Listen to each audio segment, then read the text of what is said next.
And we are back with another Black with No Cream podcast. New episode every single Wednesday and Sunday. I'm your host, Ben Haggerty, aka Ben Real Verse World. And on today's episode, we got a good homie of mine, Justin Boyd. Justin Boyd is Mac Miller's photographer. He rode with Mac since early 2010s, I want to say, even earlier than that, all the way till Mac's passing. His stories are insane. I'm so glad that we were able to finally get him on this podcast because he's just, I don't know, he's just been along the ride of a legend. And, you know, Mac's passing was abrupt as fuck, which is so unfortunate. And he left not just a list of fire music that will live forever, but so many stories through the people that he knew and touched. So it was great to have Justin come on the show and, you know, talk about his journey as a creator, how he got into shooting photography and video, moving into working with Mac, and then, you know, like the entire story of like working with Mac and sharing a bunch of dope stories. And I think throughout the episode, he was remembering a lot of cool moments, and I'm just happy that we were able to document it because I think it's good for him to have it recorded and he can listen back to this shit and recall and stuff 10 years from now or whatever and remember the homies. And anyway, it was a powerful episode. Justin's an amazing photographer. His landscape shit's through the roof. His content's just so powerful. But I think that if you're a videographer, photographer, specifically a photographer, you're gonna really love this episode. Just his path is just pretty unique, and the value that he has is A1. So listen to this shit. Yeah, cool. So if you're new to Black with No Cream, it's a podcast that we have where we speak to a lot of content creators and try to get some good, valuable information to give back to the community. We've been doing it for fucking quite a while, and if you're new, I'm happy to have you here. And if you want to join our private community, we would love for you to join. Please join. It's bwnc.com/join. You can sign up, get into the private group on Facebook, shoot the shit with all of us, share your stories, share your ideas, all that stuff in there. And yeah, I feel like we should just jump into the podcast. If you're wanting to support the podcast in the private community, hop on patreon.com/Black with No Cream. We will be dropping a new Patreon revamp this month, the 23rd. 23rd, right, Dave? It's the 23rd, yeah. The 23rd, we're going to drop a new Patreon. We'll have it done by then, we promise you. And it's going to have a lot of amazing perks and shit like that to anyone who's trying to get a little bit more, I don't know, more assistance, I guess, with what you're creating. This is going to be where it's at. You have the private community where you can share a lot of shit. There's a lot of people in there. And then this is going to be a little bit more fine-tuned, live streams, things like that. We'll announce all of that later. Anyway, that's how you can support or pick up some merch. Shop bwnc.com. We got shirts, hats, mugs, all kinds of great stuff. So if you want to support, do that. And you probably want me to stop talking so we can just get to this motherfucking episode and you can hear this amazing story. So, okay, I'll do that. Right? Motherfucking now! Attention. If you stop this podcast recording at any time, you will die. I don't want to die. Do you want to live? You have 24 hours to share this podcast with 5 people or you will die. I'm kidding, you won't die. You're just weak shit for not sharing. And the winner of the best motherfucking podcast goes to Black with No Cream. What do you think? It's so fucking dumb and so fucking Ben Haggerty. I knew you would say that. And we're back with another Black with No Cream podcast. My boy Justin's in the house. What's up, dog? What's going on, man? What's going on? How do you, did you like that intro? Yeah, it was fun. It's kind of weird. No, it was great. Okay, cool. I liked it. Yeah. It really sets the mood. It does. I think it sets a good vibe. I also think that everyone that's listening to this right now should be watching this on YouTube to see our faces. Yes. Yeah, man. Before we start, I always tell people like about you, so I'll preface who you are. But I want to point out that I think you're one of the illest landscape photographers in the world. Oh, thank you, man. And for some reason, freakishly good at capturing lightning. What's up with that? I don't know, man. I mean, you know. Just cities. You got, I think, is it because Pittsburgh is like easy to shoot? Pittsburgh, it is easy to shoot. Is it? It is. It's such a simple, not a simple city, but it's just so small, and like that, the way the city's laid out, you can shoot it from so many different ways, and it looks good everywhere. So have you like found all the sweet spots of like where to go for scape shots? I've found a lot, but there's so many that I see every day that I'm like, oh, that's a spot that I didn't even know. I'm always like, fuck. Do you ever sell prints? I'm actually about to do a little print expo with a buddy of mine from Pittsburgh. That'll be like I've sold a few prints. I have like a big cartel that I sold a couple on, but I haven't really ever gotten into it. But I think I'm going to start doing it because a few people ask me for them here and there. Dude, I feel like those would fucking crush. The shit's so fucking fire. Just if you scroll through your Instagram, it's dumb because it's just like dope ass concert shots and then just like the illest skies. Yeah, I like the skyline of Pittsburgh. Shit looks great. We met. When did we meet? 2-3 years ago. 2015. Fuck, was it that long ago? That was the weekend video shoot. Yes, we were at the weekend video shoot. Mac Miller, Miguel. Yep. It was cold out. To me. Not to me. Felt great. I was probably in shorts. It's like 65 degrees in LA. Beautiful. I don't know, was that overnight? Was that like an all-night shoot? Yeah, that was a late night one. You were like shooting behind the scenes and just kicking it, and I was doing drone shit, which I never shot drone shots of Mac and Miguel in the actual car, which is fucking... No, yeah, it was more of just like tidbit. like B-roll stuff, wasn't it? Yeah, it was like B-roll, so we just had someone else drive the car, but it was supposed to look like them they driving were the in car. it, right? But it was cool because we drove over the 6th Street Bridge. But yeah, we met back then, and I don't remember how I started. Maybe I just fucking poached your ass and was like, tight, dude, I like doing BTS stuff. That's cool that you do it. Yeah. I mean, I remember you telling me, I think that was like right around the time you were doing was that when you were doing the Chris Brown? Yeah. Was that like around the same, or you had just finished doing it maybe? Yeah, probably around that time we were done or we had just finished or something. But I remember you telling me about it. I usually try to do that because I'm like, how do I get him to let me be credible? You know what I mean? Like in any situation where I'm trying to meet or be friends with someone where I'm like, I know for sure we would be friends. I just need to jumpstart that shit real quick. Like, how do you do it without, like, if you're doing something cool, how do you do it without flexing and looking like a dumbass? You know what I mean? Like, I definitely did that at Machine Gun Kelly's birthday party the other night. Not to him, to some other dude that walked up, and I was like, how do I jumpstart this shit? I was like, yo, dude, I shoot for Beyonce and Jay-Z, and I know I would love to have you on my podcast. Like, that's the quickest way I could be like, I know what I'm doing, and I would love to get you on my show. Yeah. And the dude's like, oh, cool. Wait, what the fuck? All right.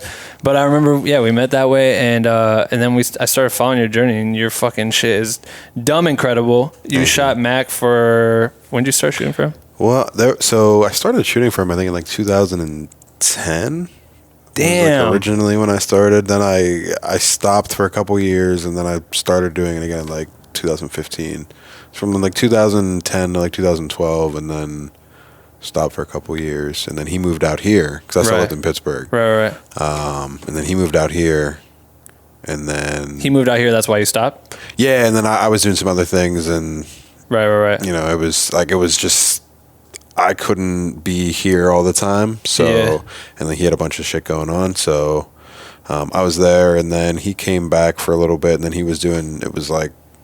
He was about to get back into his, what was that? Good AM. It was right before Good AM came out. Right. It was like right when I started. I would still see him, you know, here and there, like, because he would come back to Pittsburgh and do some shows, or like I would go to some shows around, like in West Virginia or Detroit, or you know, stuff like that. But I bounced around for a little bit between that time. So it's crazy. I didn't realize that you started with them. Like back, 2010, that was like... It was like right after... It was like right before Blue Side Park. So like when I first met him was... Man, I don't know. Should I just get into like the whole story? Because it's like a tangled story, man. Start. I mean, I want to go before this. I want to get before like you started this, but I guess nutshell, it would you... I mean, we can start and I can weave it in there. I don't know. Well, first, let's go back farther. All right, we can put a pause on it. That's fine. Before we get into you starting to work with him, because Mac was like your first like major artist that you started working with, or had you worked with other people before that? The only other person I'd ever worked with before, but I didn't technically directly work for them, was Wiz. Was Wiz, okay. Yeah, and I was just like, a buddy of mine was doing second camera on the Black and Yellow video, and he was like, you should just come take some because nobody was shooting behind the scenes for it, because the biggest video of that year, no one's shooting behind the scenes, and because at the time it was Frank Palladino, he was the one who shot, and he was like he did all of Wiz's stuff at the time. So it was Right. like all the videos, all the photos, all the day-to-days, like that was all Frank. Yeah. So he had the second camera and a crew, but nobody was shooting behind the scenes. So I was like, I'll just go and shoot some behind-the-scenes photos. And that was So like dope. the first, that was like kind of how I went into that realm, like that, basically the music realm. That's so crazy. Okay, so starting out at an earlier age, what was it like for you growing up, like in high school and shit? Were you always a photographer? Did you always have a camera? When did you start getting the camera in your hand? Yeah, I mean, high school was probably about when I started, I would say. I had a camera when I was younger that my mom bought me, which I've been actually looking for a while because it was a really sick, like Olympus little Ooh. point and shoot film camera. It was Yeah. really cool. Can't find it anywhere. But when I say high school, Yeah. like 10th grade, my friends were in like a band. So I did like promos and stuff for them, like promo shots for them. And we had like a photography class in high school I took. And But was your mom like a photographer or something, or were you saying like? No, no, she just like bought me a camera. Oh, I got you. She was not. Nah, she wasn't. No, I don't think there was anybody that I really knew that was like a photographer. I don't know really know why I gravitated toward it. I just thought it was kind of cool. Right. Just like pictures. I don't But know. I mean, were these dudes in the band? Was that just kind of like a need that you saw that needed to be filled, or were you just like involved and they're like, "Yo, we need to shoot some photos"? Like, you know how to do it. It was. I'm really trying to remember why I even bought like a digital camera, like why I got a digital camera. Like my mom bought me my first digital camera in high school, and I remember I won like one of the Scholastic Awards in like 11th grade. The fuck is that? It's like a, I don't know. It's like a. I didn't win awards. I never did either. Like my one art teacher was like, "You should." She's like, "I'm here. I'm going to take this, and I'm going to put you in this thing." And I was like, "Okay, whatever." Like I don't know. And I got like a little notification, or I guess it was like not a notification, Yeah. a certification, like in the mail, because they were like not really getting things by email. And it was like you won like it was like I can't remember. It was a Scholastic something award. For photography.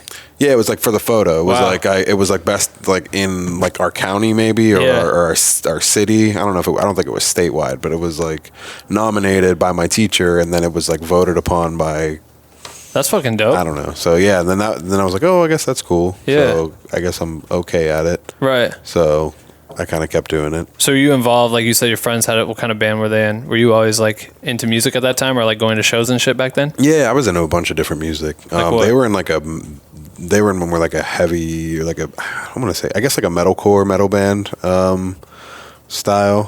They were called Blind My Burial. Blind My Burial. Yeah. I like that. It's So a good name. yeah, yeah. I don't know. I did photos. I like doing live shows. That was like always the thing. I guess I started shooting those like in 10th grade. I would say Okay, word. was when I first started. I'd shoot their concerts. Right. And then I would go to. There's like a bunch of like little local venues around Pittsburgh that hold like 500, 600 people. Back in the day there's a little less now, but there's starting to be some new venues that are opening. Oh, that's dope. But yeah, I would say I did that in high school, and then I didn't know what to do after high school. So I was like, I'm just going to go to an art college, and I went to the Art Institute of Pittsburgh. Did you? Yeah, it was I awful. want to go to the Art Institute of Denver. I hated it. It was? The Pittsburgh one was just really bad. Really? It just recently got shut down Well, because there was a bunch of like money laundering things happening, and it was. that's because that motherfucking shit's so expensive, yo. Like, there's no way it bro. really costs that much. I went for a year and a half. Because I left. Yeah. I went for a year and a half, and it was like $60,000. It was psychotic. Yeah, it was insane. How long was the program? 3 years? 3 years. Fucked up, dog. Yeah. Like, that shit is. Yeah, it's crazy. I wanted to go to the Denver one, and I was like, I'm going to be a snowboard filmmaker someday. You know what I mean? Like, me and my dad went out for a ski trip, and then I visited the school, and they like fucking jingle all their cool camera shit that they had. They're like, this is the 8th floor with $1 million worth of camera Yep. equipment. And I'm like, oh my God, fucking $1 million. This is the cage. I Here's was all like, the stuff yeah. you can get in Yes. a year and a half from now. And Yeah. you're like, oh, you can't touch it yet, though. Right. Yeah, you're like, Motherfuckers, dude. It was literally like, that's what it ended Yeah. up being, like 100-some K. Like, I don't remember what it was to go, and I was like, Yeah. I can't do that yeah, shit. it's ridiculous. $60,000. Yeah, it was terrible. I mean, it was cool in hindsight. Like I don't know, like it kind of because I was still I was doing things. Like I had a camera in my hand, and I was like, I lived downtown of Pittsburgh at the time, so I was like just walking around in doing the shit. Yeah, like I don't know. I got to meet Kevin Smith and Seth Rogen when they were filming Zack and Mary Make a Porno in Pittsburgh. So random. Yeah, because I probably wouldn't have if I didn't live downtown. You know, going there. So it was just like I was like, oh, they're filming here. Yeah. And it was cold as hell, and I remember walking down the street, and I was like, oh, they're filming. Finished the shot, and they all started walking away, and I was like talking to like a crew hand, and I was like, where are they going? He's like, go up to the Civic or the Mellon Arena, which was like the hockey arena at the time. Yeah. And he's like, go up there. He's like, they'll be up there in a minute. And I'm standing up there cold, and then Kevin Smith. Yeah, I was just up there by myself. I just had my camera, and I'll show you the picture later. Yeah. And I was just standing up there, and just like up walks Kevin Smith, just like, I was like, oh shit. I was like, I'm a huge fan, man. I was like, he was like, oh yeah, he was absolutely, such a nice guy, like super nice. Took a picture with me. He's like, you look cold. He's like, go down here. He's like, there's an extras holding area. He's like, help yourself to some coffee and whatever. He's like, tell them that I sent you. I was like, okay. Yeah. So like, he was super nice about it because I was like out there like waiting, and that was like probably the one time that I really like fanned out because I was like, I love Kevin Smith. That's like he's the man. Dog, that's so crazy. Yeah. $60,000 for that photo. Mm-hmm. Pretty much. But did you feel like I learned some things. I learned a little bit. I got to do a lot more like film photography there, which was cool. Like I learned to do more like color processing there. Not that I get to do it anymore because like where do you even? I don't have a lab like a film lab at my house. Right. Like, I wish I did. I don't even know what like how much would it cost to like to build one. Like I don't even know what you need to be able to do that. But like I wonder what. Honestly, you could probably get. Just because everything's so old and it's not a lot of people, it's like undesired almost. Like I feel like you could get an enlarger for like not that much, like probably a couple grand. Yeah. For the, but then you have to get the chemicals. You have to get. There's just a lot of stuff like that you have to do it. But I would love to have it. You could probably do it for under 10 grand. Damn. For like all said and done. That's just black and white. I don't know how much a color processor is. Right, but you were learning that. Yeah, that. I started to learn color at the end of high school, 12th grade. It was like there was like 4 people in our class that got to do color. It was like me and a buddy of mine and 2 other people. That's crazy. And then when I went to college, it was like you would do black and white, you would do the color, you would do digital. So it was cool. It was like a nice mix of things. But it was like, all your teachers were telling you different things. What do you mean? So like you'd have, it's just, that's how art school's weird to me because it's you have exactly, like how can you tell somebody that they're doing something wrong if it's an art, if it's an opinionated substance like art? It's just like, oh, you didn't frame this right. But like if one teacher would be like, that looks great, and another one would be like, I don't like how you framed y'all this. need to meet and figure this like, shit out. Like one person tells you one thing, another person tells you. That's why another reason I didn't like that school. I don't know. I feel like it was, I don't know. It was just weird. That is weird. But do you feel like, why did you drop out? Because it was fucking expensive? That I felt like I'm paying all this money for people to tell me how to create something that I'm not learning anything. I wasn't learning how to do new things. Like I was just being told, like I was being given assignments that it just felt like high school again. Yeah, right. You know what I mean? Like I was just giving like meaningless assignments. Like go outside and shoot. I can fucking do that anyway. You know what I mean? Like I can do that on my own time. Like, can I learn some different techniques here? Right. Or, and I don't know. It was, they wouldn't let me test out of like basic classes. Like I had to take like a computer literacy class. Bro, it was crazy. It was crazy, which was like a $3,000 class. Of course it was. And I was like, are you kidding me? Dude, that's a whole nother conversation, but I always feel like schools or institutions are fucking robbing you. Oh, trash. Robbing you, bro.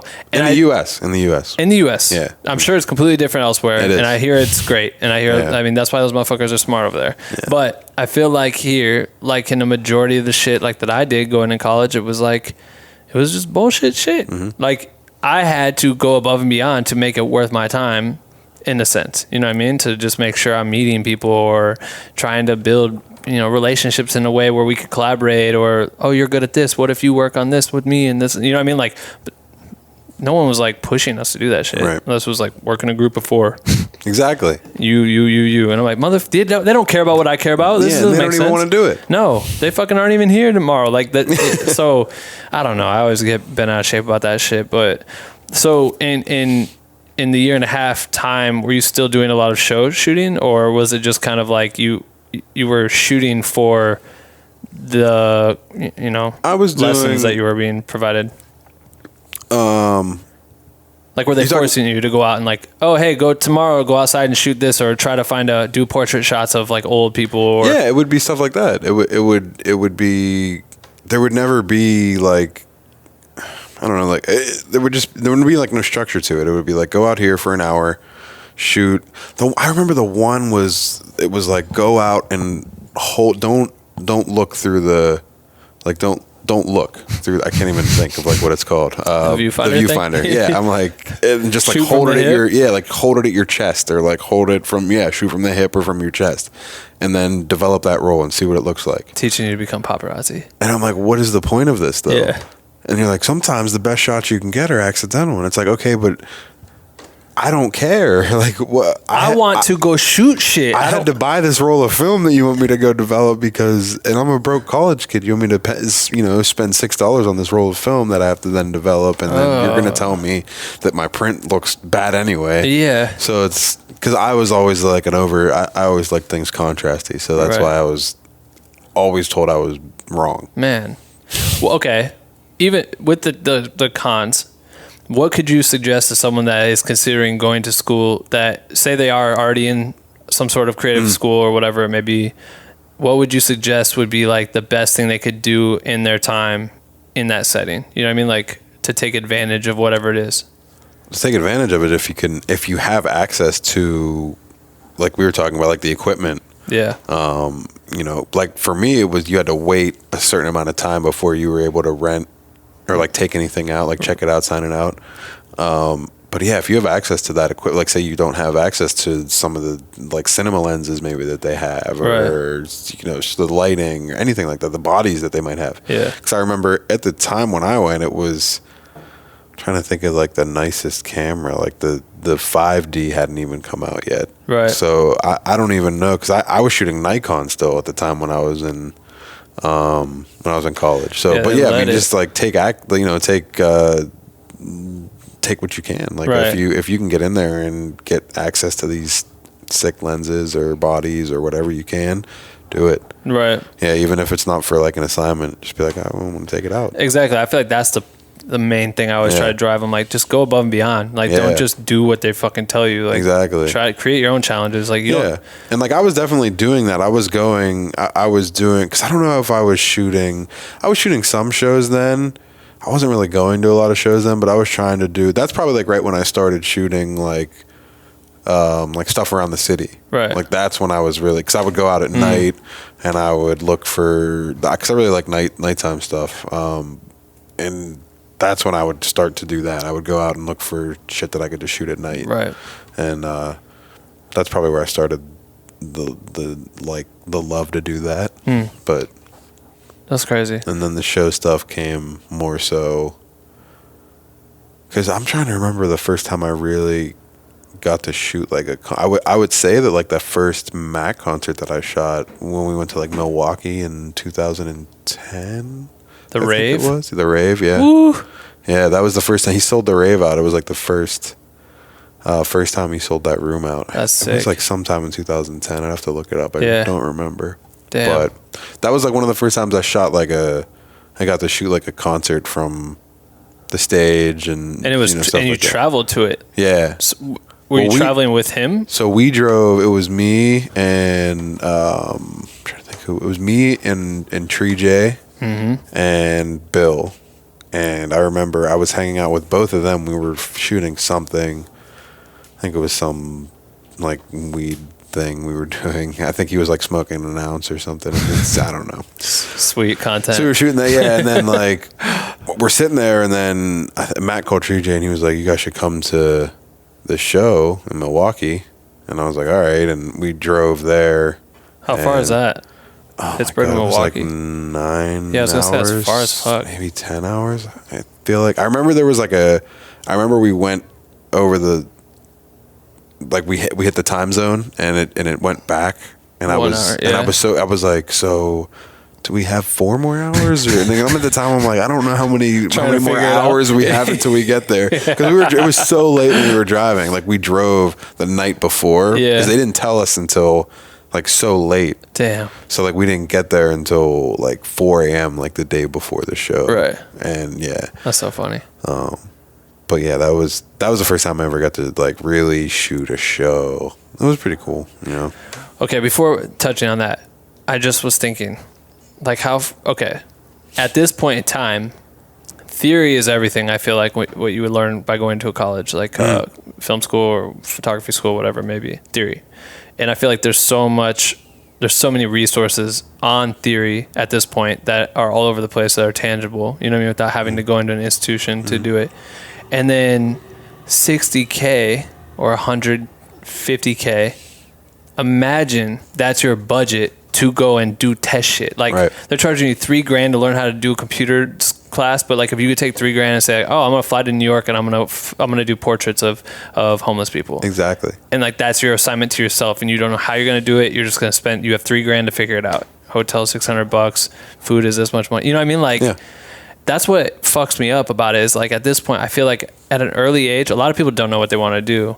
So it is okay to go to a school to find out what your passion is. But if your passion early is like, fuck, I want to really do photography. I don't know what kind. Yeah. But it's like, just try shit. Just go experiment. You know what I mean? Like, bro, and it's crazy because like now, like 2019, YouTube is crazy. You can learn anything you want on YouTube. University or whatever the fuck you want to call it. Bro, you could spend 50 hours a week on YouTube and learn so much more than you could learn, to me, at like a creative institution. Like dude, and that's what's cool about YouTube is that everyone thinks it's got to be like this cool trendy person that does YouTube shit, but there's like OG old dudes that have been fucking doing photography since before I could walk, that have channels where they're just like, oh, this new camera just came out and I'm gonna review it. And I'm like, yo, I trust this motherfucker because he's been shooting since fucking black and white film. You know what I mean? And he's paid attention for 30 years or whatever. Like YouTube is that's what I'm saying. Like that's what bums me out is when people, I feel like maybe the big problem is like you get loans and shit or whatever, or families want to support you, however it is, to go to college. And I don't think if you were to ask your family or a bank, like, oh, I want to try to get this money out to go experiment and to do travel and shoot photos. X, Y, and Z, they're like, no, this doesn't make sense because it's not a college or whatever. Like, you're just gonna waste our money. But essentially, that's the same. Like, I'm probably wasting more of it by going to this fucking place. I feel like it's such a hard argument. Anyway, I just want to get that out there. So you go into so you shoot that first show. So you traveled 9 hours or some shit, and you get to shoot on the stage. So for you, I mean, had you been paying attention to Mac? I mean, he's got to be a legend in the city at that point, right? Yeah. So and Wiz. Yeah. Oh yeah. So at the time, I hadn't really listened to a lot of his stuff. Like I'd heard a couple songs off of Kids. I guess, I mean, so I'm trying to think of how I initially had met him on a video shoot of his. It was for Knock Knock. Right. I believe was the first one. Yeah, it was Knock Knock. And I had met Ian Rexero. He shot like all of his shit, pretty much. Fucking legend. Yeah, great. Just incredibly talented guy. I'd met him through a mutual friend, and he invited me to the Knock Knock shoot to help, and I took some photos, and I think I was doing some B-roll, like I was doing some B-roll filming for him. I did that, and then we did that show. That was just like a random, like, one-off thing. And then Ian was living in Pittsburgh at the time, and then he was moving to New York. So, and this was right as Mac was going into the studio to start recording Blue Slide Park. Right. And Ian was like, you should go, like, hang out and film him recording the album. So you're doing mostly video. So I was doing mostly video at this time, yeah. And I mean, I was doing some photo, but that was like, he was like, you should just, film it. And I was like, all right. And I had just gotten like that 5D Mark II. Right. So I was like, cool, I have video on my camera. Like that was in 2010 or 11. Like that was like the shit. I was like, this is awesome. I was like 1080. I was like, hell yeah. Yeah. So I was filming him. 1080. I'm like, hell yeah. I was filming him like all that whole summer, and then just recording. Yeah, just and sessions. Just sessions and him. Like I have like the footage of him when he thought of like the name, like what to call it, dope. like, and I have like all this footage. Is that the one that is like shared? The clip of that, probably. Like where he's like. It's like really old. Yeah. Like in the vloggy type shit, like that when they were put those episodes together. Were you part of that? Yeah. So I was a part of a couple of them. Yeah. Ian did the first few of them, and then Tree J actually did a couple of them as well. But yeah, there was a few of us that were like involved in those. And yeah, by the end of that summer when he had like finished that and was about to go on the tour, it was like we were still at the studio the one night, and it was like 2 days, might have been the day before he left. And he was he was like, hey, do you want to come on tour? And I was like, fuck, sure. Like, yeah, let's do it. So random. So yeah, like that was, and then I went on that tour. I think I left for like a month or a few days. I left for like a couple of weeks. I had to come back to Pittsburgh and shoot a wedding. Of course. Yeah, and then, I had to go back out there. And then I think I flew back out to California for it was the night of the album came out. Oh shit. And we went out and had dinner and stuff, and he had a show that night. It was pretty cool. That was a cool night. Damn.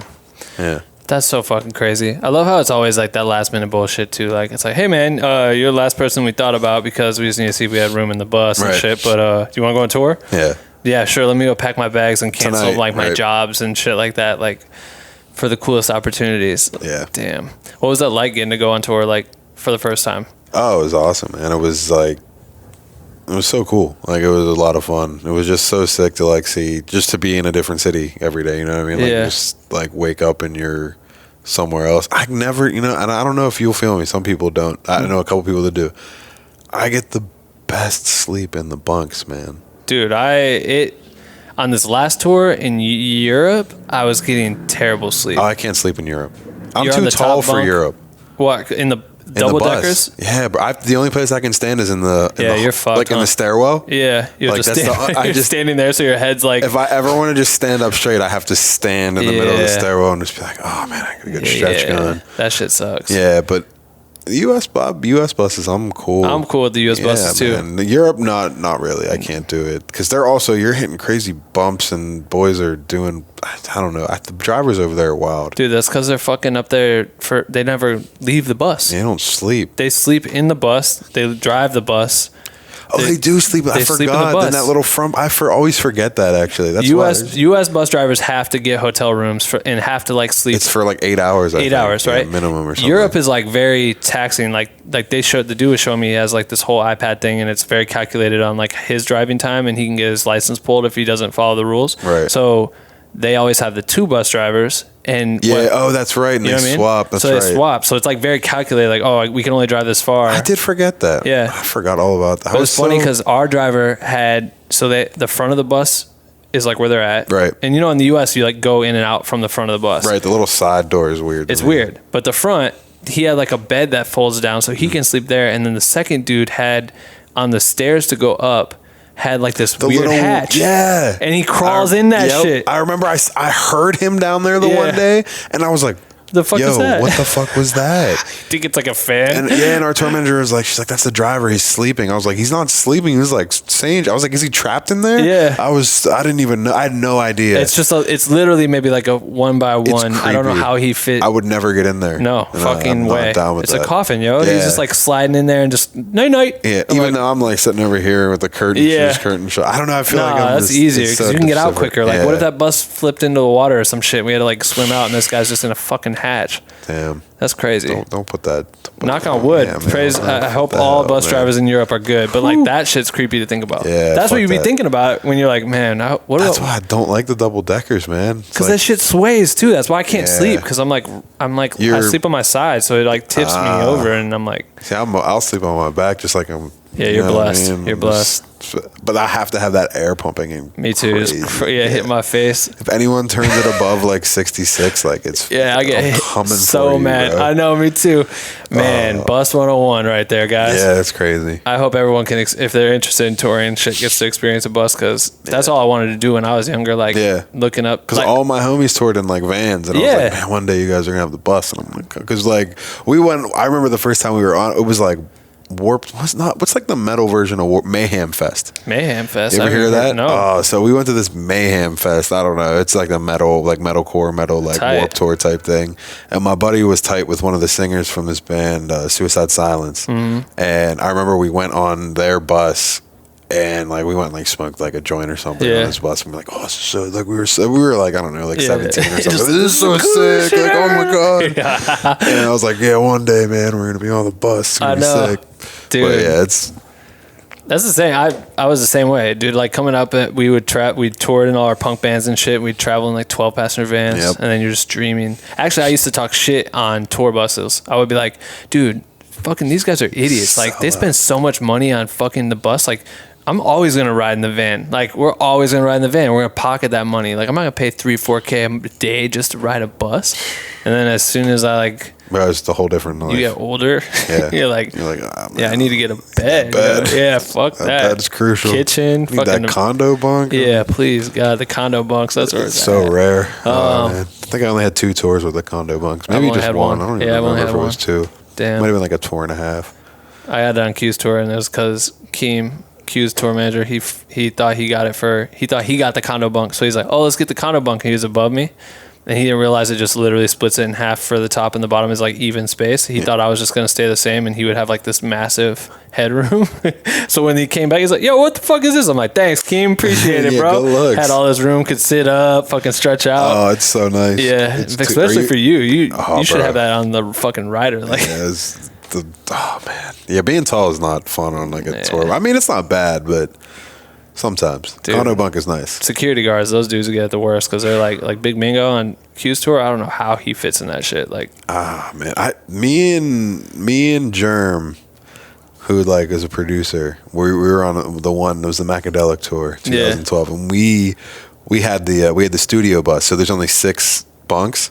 Because it's like bigger in the back? Yeah, so the back is bigger, and then there's like a bed and a couch back there. Right. So, and then it was me and Germ, the 2 tall, skinny guys, and we were on the bottom, and then we were underneath the 2 biggest, like the 2 security guards. Oh shit! So it was like me and him, and then every time they would get in the boat, it was Big Dave and his cousin. It was like every time they would get in the bunk. I'm like, oh my god, I'm gonna die. You know, it's just gonna snap. And that bus was cut up because the bottom bunk wasn't even like a bunk; it was just like a mattress on the floor. Yeah, I was like, this is. I know. You just get fucking the shit stick, bro. Yeah, that's it. It happens. That's funny as fuck. Touring is dope. It was fun, man. I had fun. It was a lot of fun. What was like some of the biggest highlights on the first tour? You remember man, I'm trying to think. I mean, what's it like going on his? I mean, at that, like, this is his rise, right? Like during that time frame. Yeah. You're on some of his, like, this is where he's exploding, right? Yeah, it was. I mean, I remember every show on that tour was sold out. I'm pretty sure. Yeah, it was unreal. Yeah. And he's selling mad merch and all that shit. Like, what's it like being on that tour and having to fly home to shoot a wedding? Oh, it was trash. But do people know what you're doing? Like, did they know you're on tour? Or were you trying to play the whole, like... No one really knew. I'm a wedding photographer. Because at the time, it was like, Instagram wasn't even really that popping yet. Yeah, so you had no way to really, like... You know what I mean? Like, it like, I had it, but it was like, I had, I don't know, like 150, 200 followers, maybe. So funny. You know, and like, nobody... But even, like, it wasn't that... Not a lot of people were using it. Yeah. You know what I mean? Like, it wasn't like, oh, this person's posting a crazy... Like, nobody really knew. Like, I posted some shit on Facebook. And I remember I posted... Because we went to... Rob Dyrdek's Fantasy Factory, like, one night. Fucking sick. Like, because Max DJ knew... Who the hell did he know? The dude that Chanel West Coast. No, not yet. I think that eventually they do each other. What's his name? He runs the clothing company. Drama, yeah, Drama. And that's what's the clothing company called? I'm drawing a blank. Young and Reckless. Thank you. And he hooked it up and like let us in, and we like got to just check it out. It was really cool. We got to jump in like the foam pit. Fucking goddamn it! I really wanted to. I was like, this is gonna be so sick. Did you do it? Hell yeah! And that's why I posted the video on my Facebook, and a bunch of people were like, "What? Like, how'd you go there?" Yeah, how? So I was like, "Yeah, that was like my little flex." I was like, "Yeah, we were at the Fantasy Factory." That's so fucking dope. Yeah, that place was so iconic. Yeah, it was so cool. It was awesome. The first time I ever came out to LA, I was like trying to find it. Yeah. And my homie, I was like, it's got to be somewhere here in Long Beach, right? I don't know why. He lived there, so we were just driving around. Like, it's somewhere in LA. This is like LA, basically, where we're at. Like, Fantasy Factory. Somewhere. Yeah, somewhere We'll here. find it. That looks like a building. It's that looks like probably a foam in there. pit in there. It could fit a foam pit. Had basketball hoops and shit. Ramps and go-karts and stuff. Dude, what a life. That dude lived a life. Still living the life. Yeah, so tight. Just making so much money. Oh, man. Fucking dope. Jealous, but I feel him. It's crazy. Damn, foam pits. Foam pits, man. So this is all, the time we're talking about right now is 2010 to 2012. Like 2010, 2011.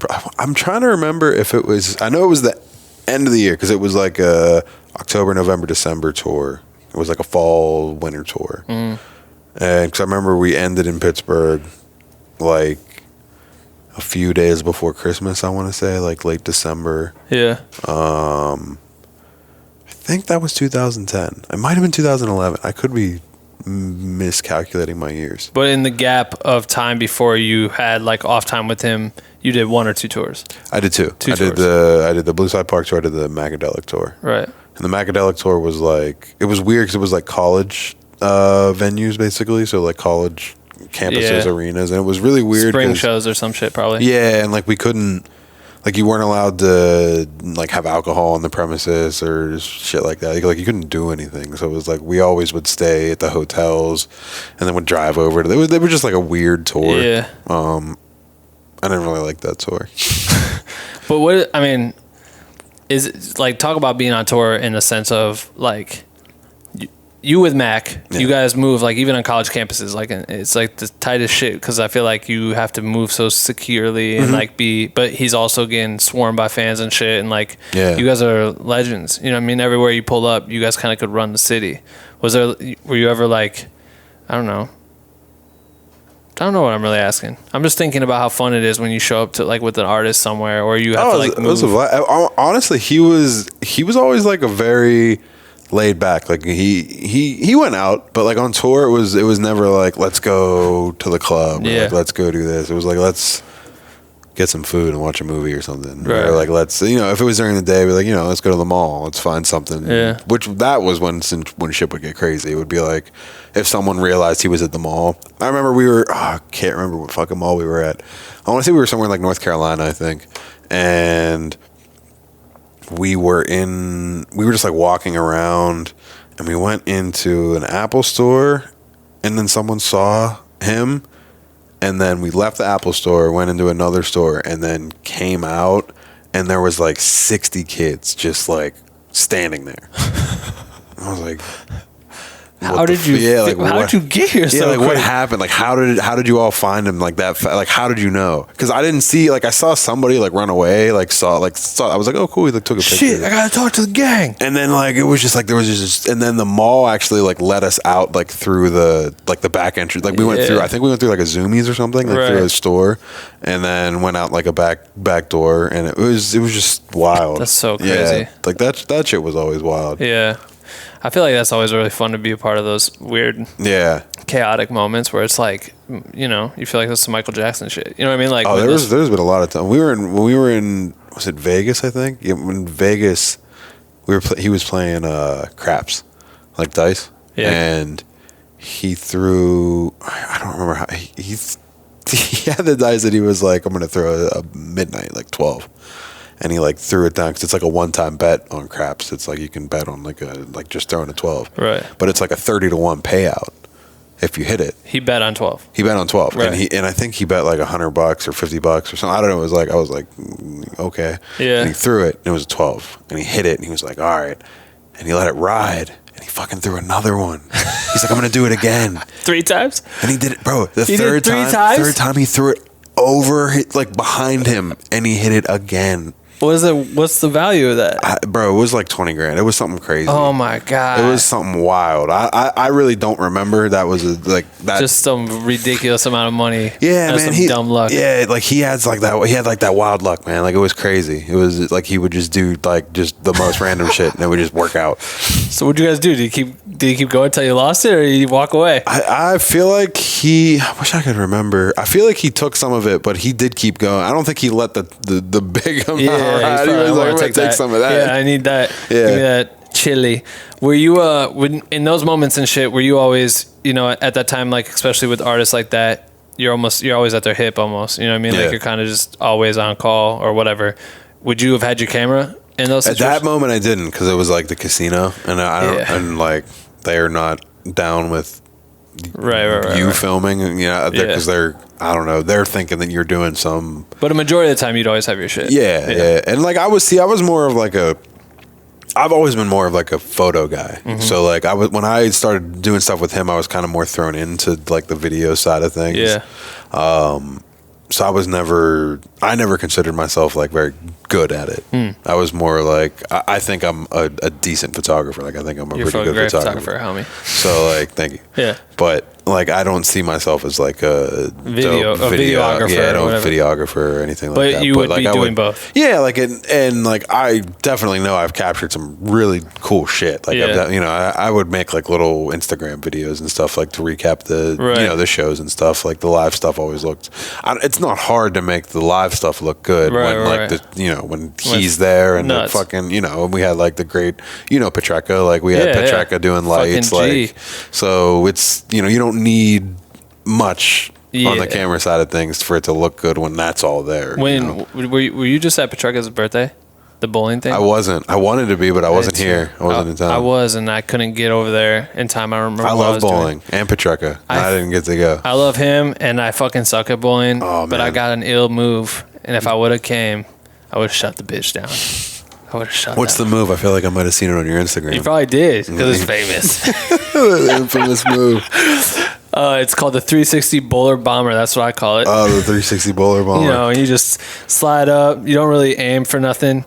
You just yell 360 bowler bomber, and then you swing that motherfucker around while you do a 360, and then you let it go, and I fucking crack the bitch. And you just maybe you're gonna get almost maybe you'll hit the time. pins. Maybe I strike it. Strike it like every it's time? a ridiculous. Like I'm It pretty just good. happens. Like if I do it and I say I'm gonna do it if I don't do it the first time, within the next like 5 tries, I'll at least hit You're gonna hit it. Yeah, I'm pretty fire.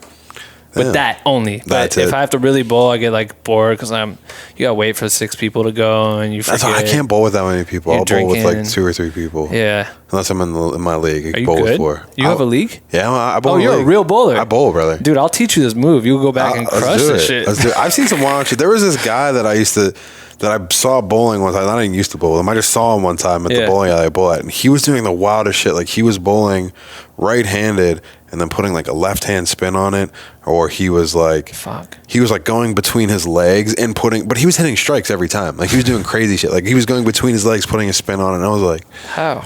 And then he did this one where he walked up, like stepped, and he spun around like he did like a 180, and then threw it between his legs. The 180 bowler bomber with the spin though, and was hitting strikes. Bro, with the spin on the ball? Yeah. Okay. Like That's some a next level shit perfect right curve on it, bro. I was like, how? But he had like this crazy technique. Like he'd walk up, step, and swing it under. Like it was weird. Bowling's fucking nuts, dude. I love bowling. Golf. Man. I suck at golf. Yeah, I suck at golf. I want to be good at golf so bad because it's like as my friend back in Pittsburgh, it's a gentleman's game.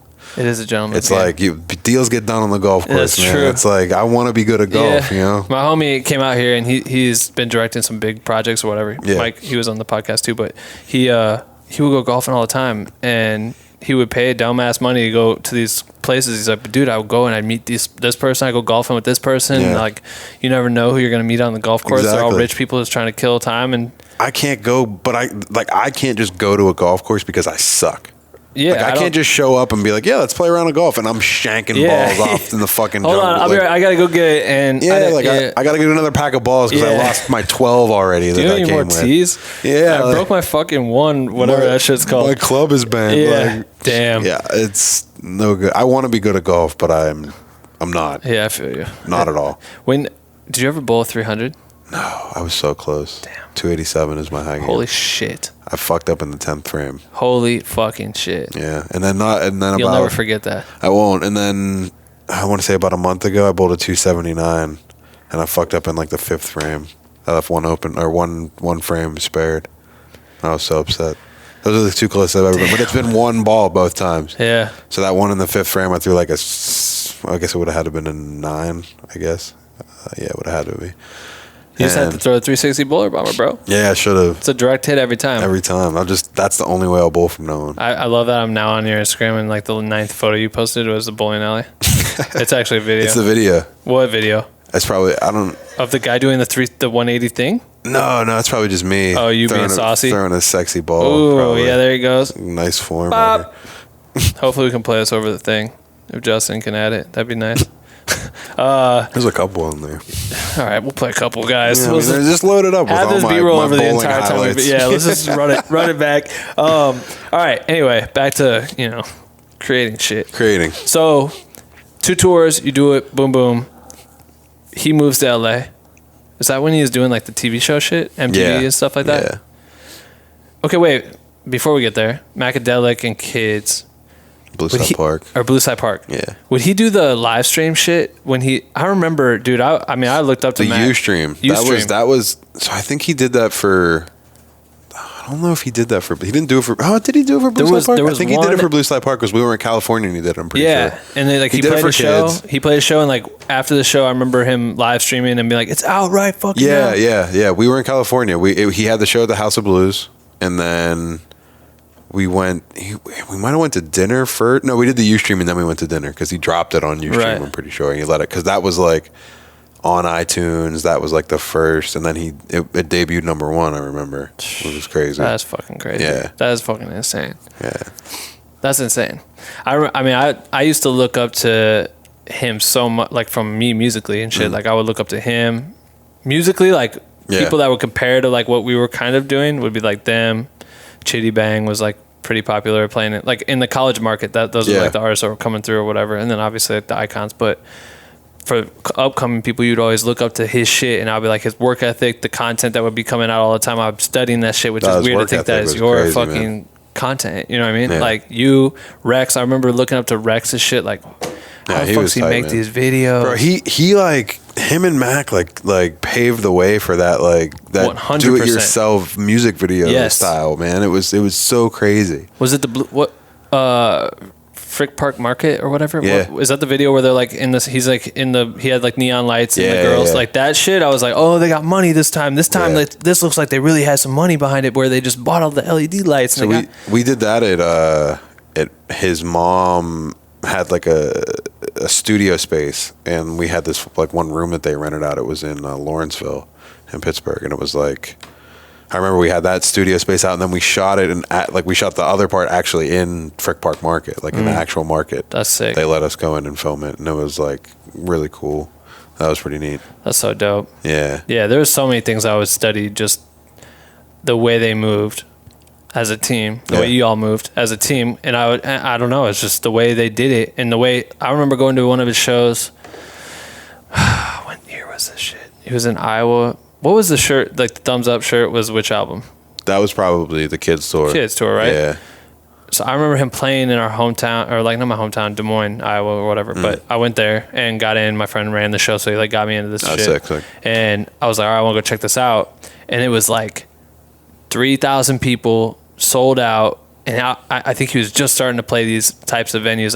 Like, fuck, 3,000 people, bro. And like every kid had a fucking blue thumbs up shirt that they just bought for fucking $35 or something. I'm like, oh man, he's like, they're killing it. They're selling this merch. People want to be a part of this little like iconic dude that he made or whatever. Like, I don't know. I just remember looking up to him and I'm thinking like, I don't know. He just was checking off all the boxes that you had to check to get to where he is in a new way. You know what I mean? Like you said, him and Rex, the way they made videos. Yeah, man, it was crazy. They just like they really did. They paved the way for that do it yourself style, right?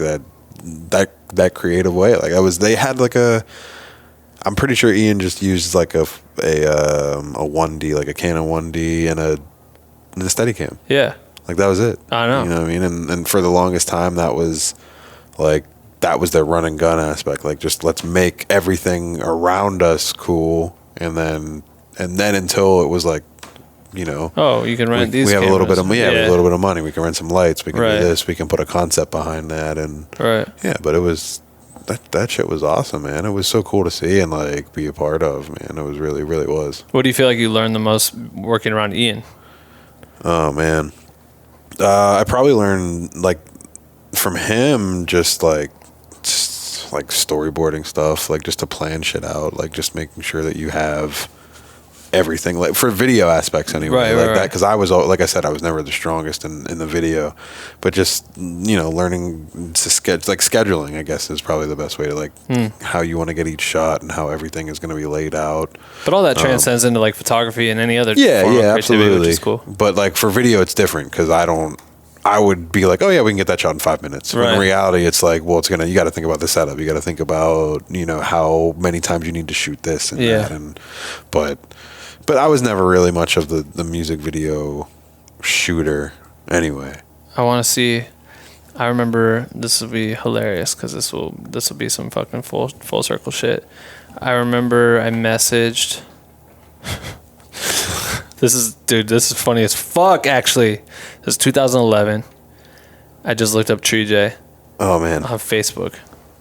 I messaged him on Facebook and just wonder if you're the one.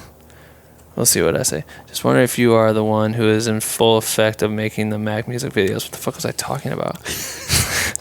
No, it always says your name and 𝐅𝐀𝐕𝐎𝐑𝐈𝐓𝐄 Films, so I was wondering who ran that shit. I really like some of the new music videos that you've been putting out on your YouTube page. I was just interested in what you filmed those videos. Dude, this is fucking what everyone asked me all the time. We were that kids, man. For sure. Yeah. That's why I started Black with No Cream, because I'm like, dude, if these people would have actually responded to me, Dave, can you hear me? This shit's fucking funny that I found this. I haven't thought about this message in so long, yo. I am everyone in my DMs. Crazy. Yeah. What do you use? What are you shooting with? What's that? I asked him that shit. Yeah. I'm a filmmaker and also in a hip hop group, of course. So it's been inspirational following Mac and his videos to get me stoked finishing our first EP and put out a music video with it. Anyways, thanks for reading. Hope all is well. Then my shitty YouTube page. He just says, hit up Ian Wolfson. How you say his last name? Wolfson. Wolfson. Yeah. 𝐅𝐀𝐕𝐎𝐑𝐈𝐓𝐄 Films. I said, thanks a lot. Yeah. Be easy. Be easy. What a fucking nerd. Awesome. That is tight. That's awesome. I don't think Ian got back to me. He's a busy man. Yeah, because think like if I can find this shit, but I think he added me on Facebook, and I thought that was the coolest shit in the world. Yeah. I'm like, dude, I'm this far away from like being involved in some aspect. Right. Like I could somehow be affiliate. Maybe we could open for Mac someday. Maybe we could, you know what I mean? Like all that shit's in your head as like a what if young, you're trying to get after it or whatever. We were always doing that shit. I mean, our group would open up for. I'm surprised we never did open up for him because we would play. Dude, I played every show, yo. Really? Yeah, fucking every show. We did end up playing with Chitty Bang, which was dope because I liked them a lot. Like in Iowa? Yeah, they played in Iowa. We'd play like kind of some surrounding spots. We did like a lot of college people like Hoodie Allen and shit. We'd open for him back in the day. Wow. Yep. His fans loved us. That's awesome. We did J. Cole, Big Crit. That was dope. I opened up for Slick Rick. Wow. That was weird. That was weird. We did the whole spectrum, man. We did Waka Flocka, Machine Gun Kelly. We played so many shows, but that was like, we kept getting better. When I was messaging him, we were trash, but like it started getting better, and I was just like, man, I just want this shit. Like, yeah. And I would just study, and that's why I talk about all the time. I'm like emailing people like him. I remember emailing Big Sean's DJ Mo Beats. Yeah. I emailed him something very similar like that back in the day. I used to email everybody. Right. Trying to just. I still do. Yeah, hell yeah. I emailed John Mayer's manager like 2 months ago. About what? I was like, yo, can I shoot his tour? Really? Yeah. Do you know Daniel? I don't know Daniel. Daniel's his guy. I know. I didn't know that at the time. Oh, really? I've seen his stuff since then. Yeah. But I didn't know that. Oh, that's fucking crazy. Yeah. You should. I'll connect you with him. Man, yeah, I've seen his stuff. He's tight. He's super good. Yeah. He was on here early. Like this, he was like one of the first 10 people I think I had on the podcast. Oh, I didn't know that. Yeah, dude's super talented. Yeah. No, I just like because I hit him up through like a mutual friend. Gave me his email, and he was like, "Yeah, well, he already has someone." And I was like, "All right." And then I saw his stuff come up right. on, and I was like, "Oh yeah." I feel like it's all we learn is a little bit like it's just communication. Maybe as we continue to grow and have accomplished what we accomplished, like it's more credit. Yeah. It makes people want to work with you, I guess, versus you being an absolute nobody like that back in the day. Hey man, I would love to. You're fucking dope. I'm banned from Iowa. We're putting together our rap EP, and I'm a filmmaker. No, that's how I felt. I felt like if I even now I still feel like like if I email someone that doesn't know me, like I don't know, like not people don't know me. You know what I mean? Yeah, but like people know like you can still put like me. I've done some of Yeah, these right. things. I've done this, and Yeah. that. You know, but I still feel weird. I'm like, Yeah, for sure. are they even gonna get back to me? You know what I mean? So it's like, there's probably but- so many messages we send that you forget totally that yeah. you even sent them. I know. Because I stopped using Twitter for a while, and then I went back and I was like in my DMs, and I was like, what was I doing? Like, I think I DM'd like Gucci in like 2011 or 2012. I was like, oh, let me shoot for you, bro.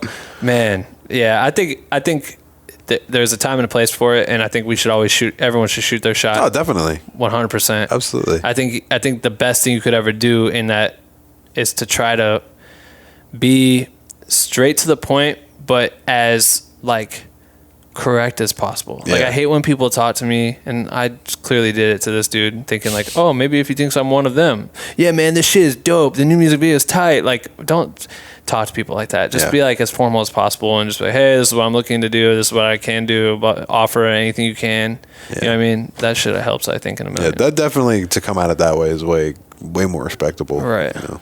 So anyway, you take the time off where he's in LA and you're back in Pittsburgh. Or you're still in Pittsburgh. Yeah, I was in Pittsburgh. What were you doing during that time? So I was wedding photog.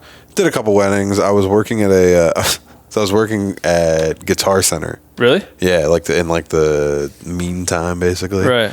I was working there. I was doing like some just like local shit, just, you know, local shows and anything that came through. And like I said, like when he would come to town or do a show around there, I would also link up. I would link through there. And then I stopped working at Guitar Center because I was trying to do we were trying to do some video stuff for them. Like toward the end of me working there, like they were starting to do like the, you know, like if you ever seen like the Guitar Center live stuff that they were doing, like they would get artists like to come in. jam session type things. Yeah, like they would get artists to come in, and so we were trying to do like a local version of that. Like I was just trying to think of ways to be creative, and like while I had to work at this fucking place that I hated. Yeah, right. So me and my good friend that I grew up with both worked there, and I was like, you know, what can we do? And our buddy was the manager, and we were like, let's do this. Like, let's make a little local Guitar Center live session. Right. So like he had friends of his come in, and we filmed like a few songs in our acoustic room, and it was like really cool. We put them up, and then corporate was like, nah, like take those down. And we were like, okay. But they were like really sick. Like they were cool. Like we had them, like we recorded everything direct, and like it was like a really cool vibe. Like everything sounded great, and we used all the equipment we used was Guitar Center equipment. So it was like we were featuring the equipment. The best promo. You know what I mean? So it's like local promo. You didn't even pay for it. Like we were just here. Like our manager gave us like $100 each out of his own pocket just to like come film it. Damn. You know what I mean? Because he was like he's now in like another band that he like is a drummer for. He's really cool. tight. I want to talk about them because they're sick. Yeah, do it. But who is it? They're called the Common Heart. Okay. They're like a soul band from dope. Pittsburgh. They're awesome. They're very good friends of mine. I do like a lot of their photography for them. Oh, tight. So, you know, I was trying to do that. They weren't really fucking with us doing that. So I hated that place. So I was like, I gotta quit. I gotta be out of here. Started working at another music store that like my uncle worked at. I was doing like photos for them, so like I could at least do shit there. So I was like taking pictures of like new guitars that came in, like gear, shit that came in, stuff like that. The one dude from Dashboard Confessional came in. I remember the one time. What the fuck? Damn, I'm spacing on his name again. I literally just talked about this the other day. Can't remember his name, but it's like the lead singer. He came in to get like his guitar worked on because he's like. He like fucks with the people there. He really likes like everyone there because the shop's been there since like the 60s or something. Is Dashboard from Pittsburgh? No, he was playing a show there that day, and he like came to the store to get like, because I don't know if he got it like maintenance or restrung. I couldn't remember, but I just remember I took a picture with him and the owner and you know shit like that. Yeah, that's dope. So I did that. And then Mac had a show. Trying to remember where it was. I want to say like West Virginia or Ohio or something. And I went and I shot it. I shot the show. And I took this photo, and this was like right after he had gotten signed with his like new management team, Four Strikes. They work with like Tyler Clancy and them. Yeah, Clancy's team. Okay. Yeah. You know. Yeah. Brian Washington. Yeah. So this was like right after that he like signed with them and started working with them, and I took this photo and I like made like a little random like Good AM. It was like building up to his release, and then I like made like a little graphic for it or something. Right. And then Kelly hit me up and was like, "Hey, do you want to come back and like do you want to go on this next tour?" And I was like, "Yes." Like I need to not get the fuck out of here. I need to not be like here anymore right now. So I was like, yeah, I'll definitely. And so I went and did that. That was like when I started back with him, was back on, like right before the Good AM came out. So he came to Pittsburgh and was shooting. We shot, what the hell? Brand Name. That was like the first track on the album. After the video for it? Yeah, we shot the video for it in Pittsburgh. Was that the one with like all the lights in the mirror room? Or what was that shit? That was you know what I'm talking about? Yeah. That was the Star Room, I'm pretty sure. Or no, they shot that out here. Did they do that show? That was from watching movies. Oh, word. Yeah, that's right. That was from watching movies. Yeah, that was later. Good AM. But they did that in Pittsburgh. The Brand Name video was in Pittsburgh. Oh, yeah. Cool. I'm trying to think. I feel like we shot another video in Pittsburgh, or was it just Brand Name? No, I guess that was just like we moved around a lot those couple of days. So he's basically like hitting you up to just be with him for the next several months? Yeah, he hit me up and he was like, this was like all happening at the same, like they were shooting the Brand Name video. Kelly had hit me up. So I was like there, like doing behind the scenes stuff, shooting for the Brand Name video. And then they're like, well, you want to come on tour? I don't know if that was, I don't think we had gone to Europe yet. I'm trying to remember when we went to Europe, if that was after. I think that was after, yeah, because we did the U.S. Good AM tour. But I think that was, so we did the Brand Name video, and then I flew. When was the weekend shoot? That was in like November. We were on tour. We were on tour. I think it was. I think we were. Really? Yeah, I think we shot the weekend video while we were on tour. Let's see here. I think we had the Carnival. I think we did the Carnival, and we had a few days off, and we shot the... Oh, it might have been that same time. And I think we shot the video... January 12th was when it dropped in 2016. Right, so we probably shot it in like November. Yeah. That makes October, sense. November, I want to say. So that makes sense. Yeah, that sounds about right. I think we shot it on tour. So that tour had already kind of began. Yeah. I'm pretty sure that's when it was. What was different about... I mean, that album... was way more experimental in the sense of like... It got a really good response because it was...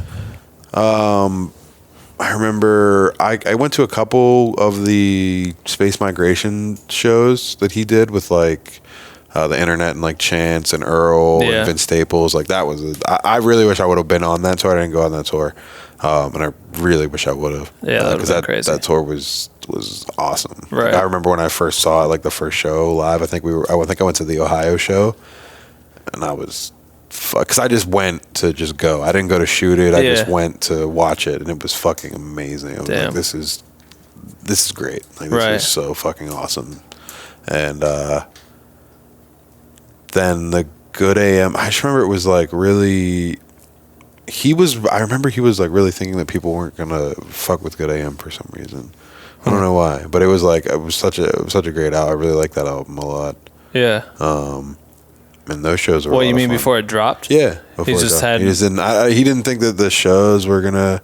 He just didn't think people were gonna like know the songs because he dropped it like pretty, not like right before tour, but like pretty shortly before tour, I believe. Yeah, I could see like if you don't give it time to soak into people's heads. But I remember the first time he did Weekend, and it was like fucking nuts. Yeah, people loved it. And he was like, I love performing this song. Did he ever bring Miguel out at any of the shows? Yeah, Miguel did only. I think they only did it like 2 times together. Like LA or some shit like that. Yeah, I think he did it.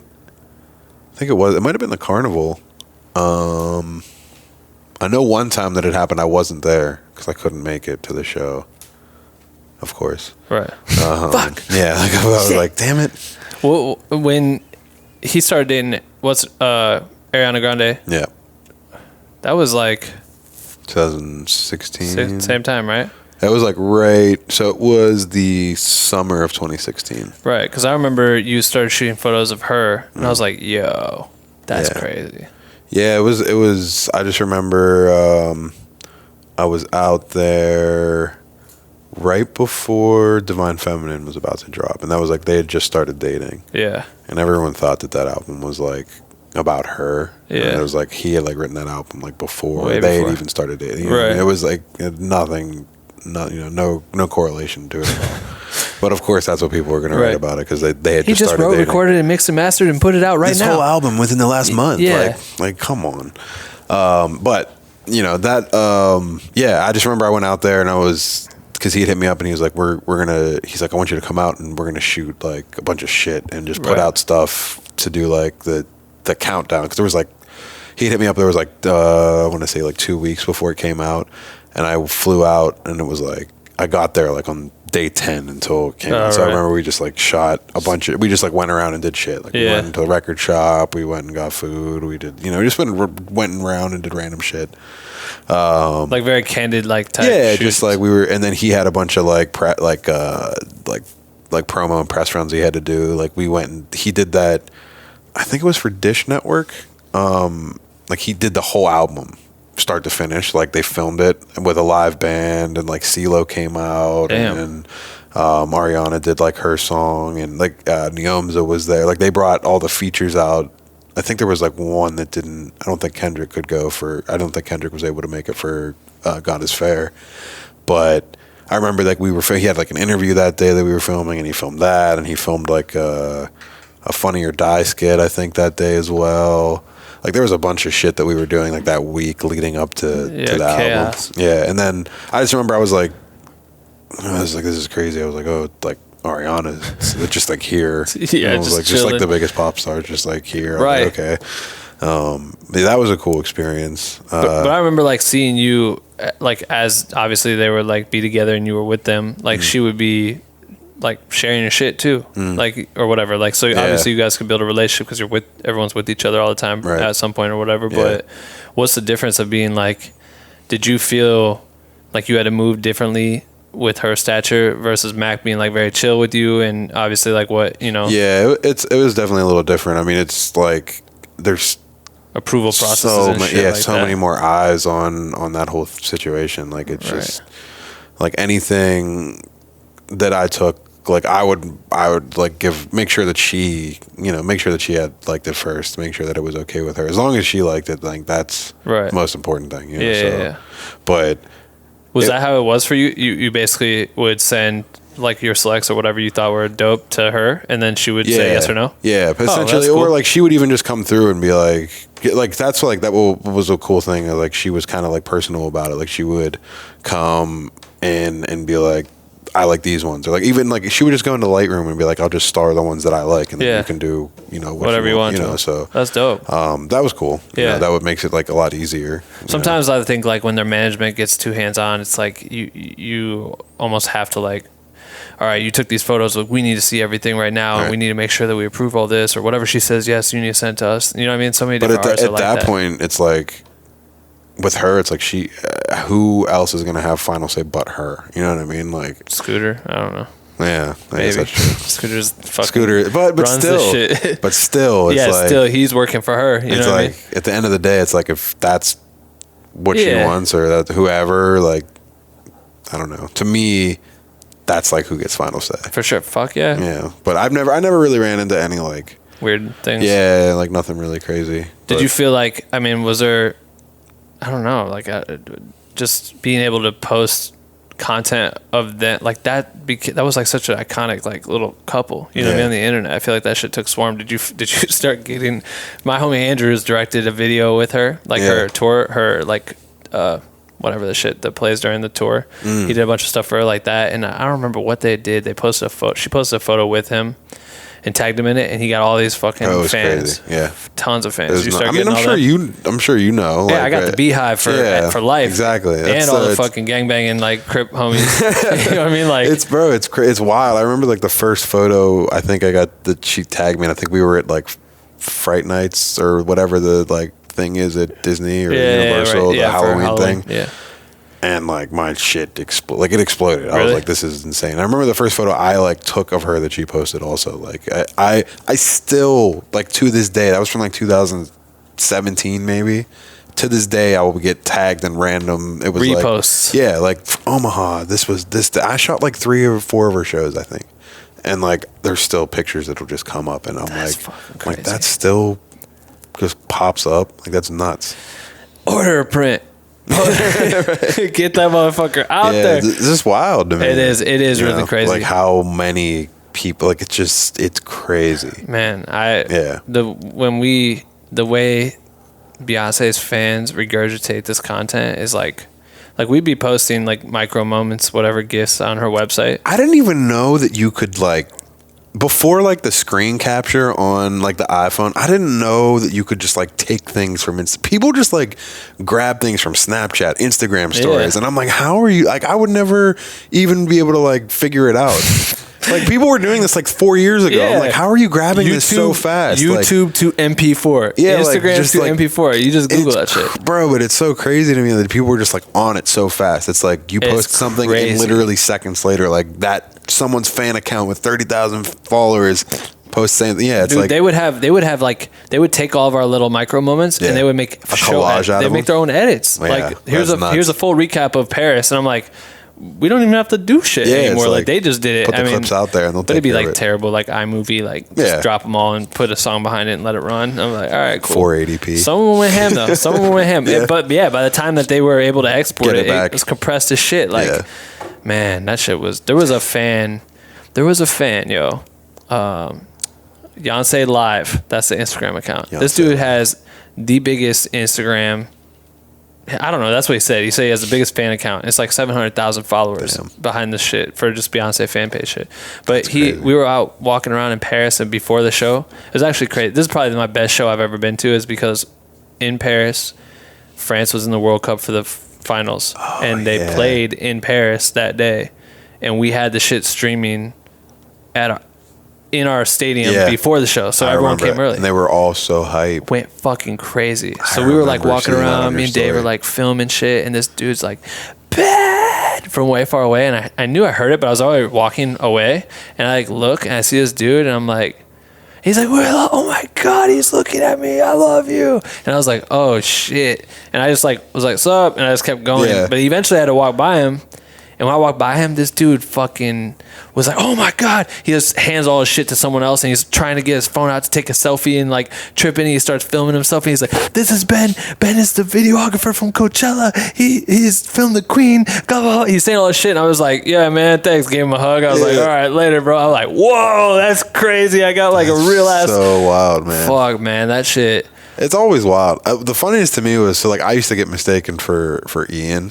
Like, really? Yeah, like because people never knew what he looked like, so they would just like early on they would just assume You were the that I was camera. like Rex Arrow, and I'd be like, not me. like, no, Not that's me, not man. me. That's so weird. Yeah. How would you build, like, in that time frame? Like, what were you doing to build your own identity online? Was that important to you, like building like a profile or building your brand, I guess, whatever you want to call it? I never really like thought about it while it was happening. Like I was just trying to put out like the coolest content that I could with what I had. Right. I was like, I was in a pretty sick position, so I was like, I just want to put out some cool stuff. Like to me, like I like candid stuff a lot. Like I love candid. Yeah. Like live photos and like anything I can do candidly, I love. Like I don't really like to set up a shot or. You're more of like a shoot from the hip kind of guy. Yeah, like it falls back just to the put the camera down callback. here in your stomach and just see I'm what more happens. of a just press the shutter and what happens. Thanks, school. You know, like I hate. It's so weird because like a lot of people, not in a negative way, but a lot of people now like want to be like photographers or videographers so they can be like popular. You know what I mean? Right, like, totally. And like so they can Yes. be like that. Oh God, yeah. I just try amigos. I want to be in a room and people not even know I'm there. Right. Like I want people to 100% ignore me because that's like when I feel like I get the best content, like Yeah. the coolest photos. Fly on the wall. Yeah, like I don't want people to like. I don't like being in someone's face with like a flash. Right. Like I hate that. Right. I was never that way shooting, and not that that's, you know, not knocking that at all. It's just not who I am. It's never the way I wanted to shoot. It's never how I shot. So like I always feel weird in those type of situations. So I always tried to be like a low key, like just tucked away. Yeah. Don't notice me. I'm gonna be over here with like my silent shutter on, and get the shot. You know what I mean? Right.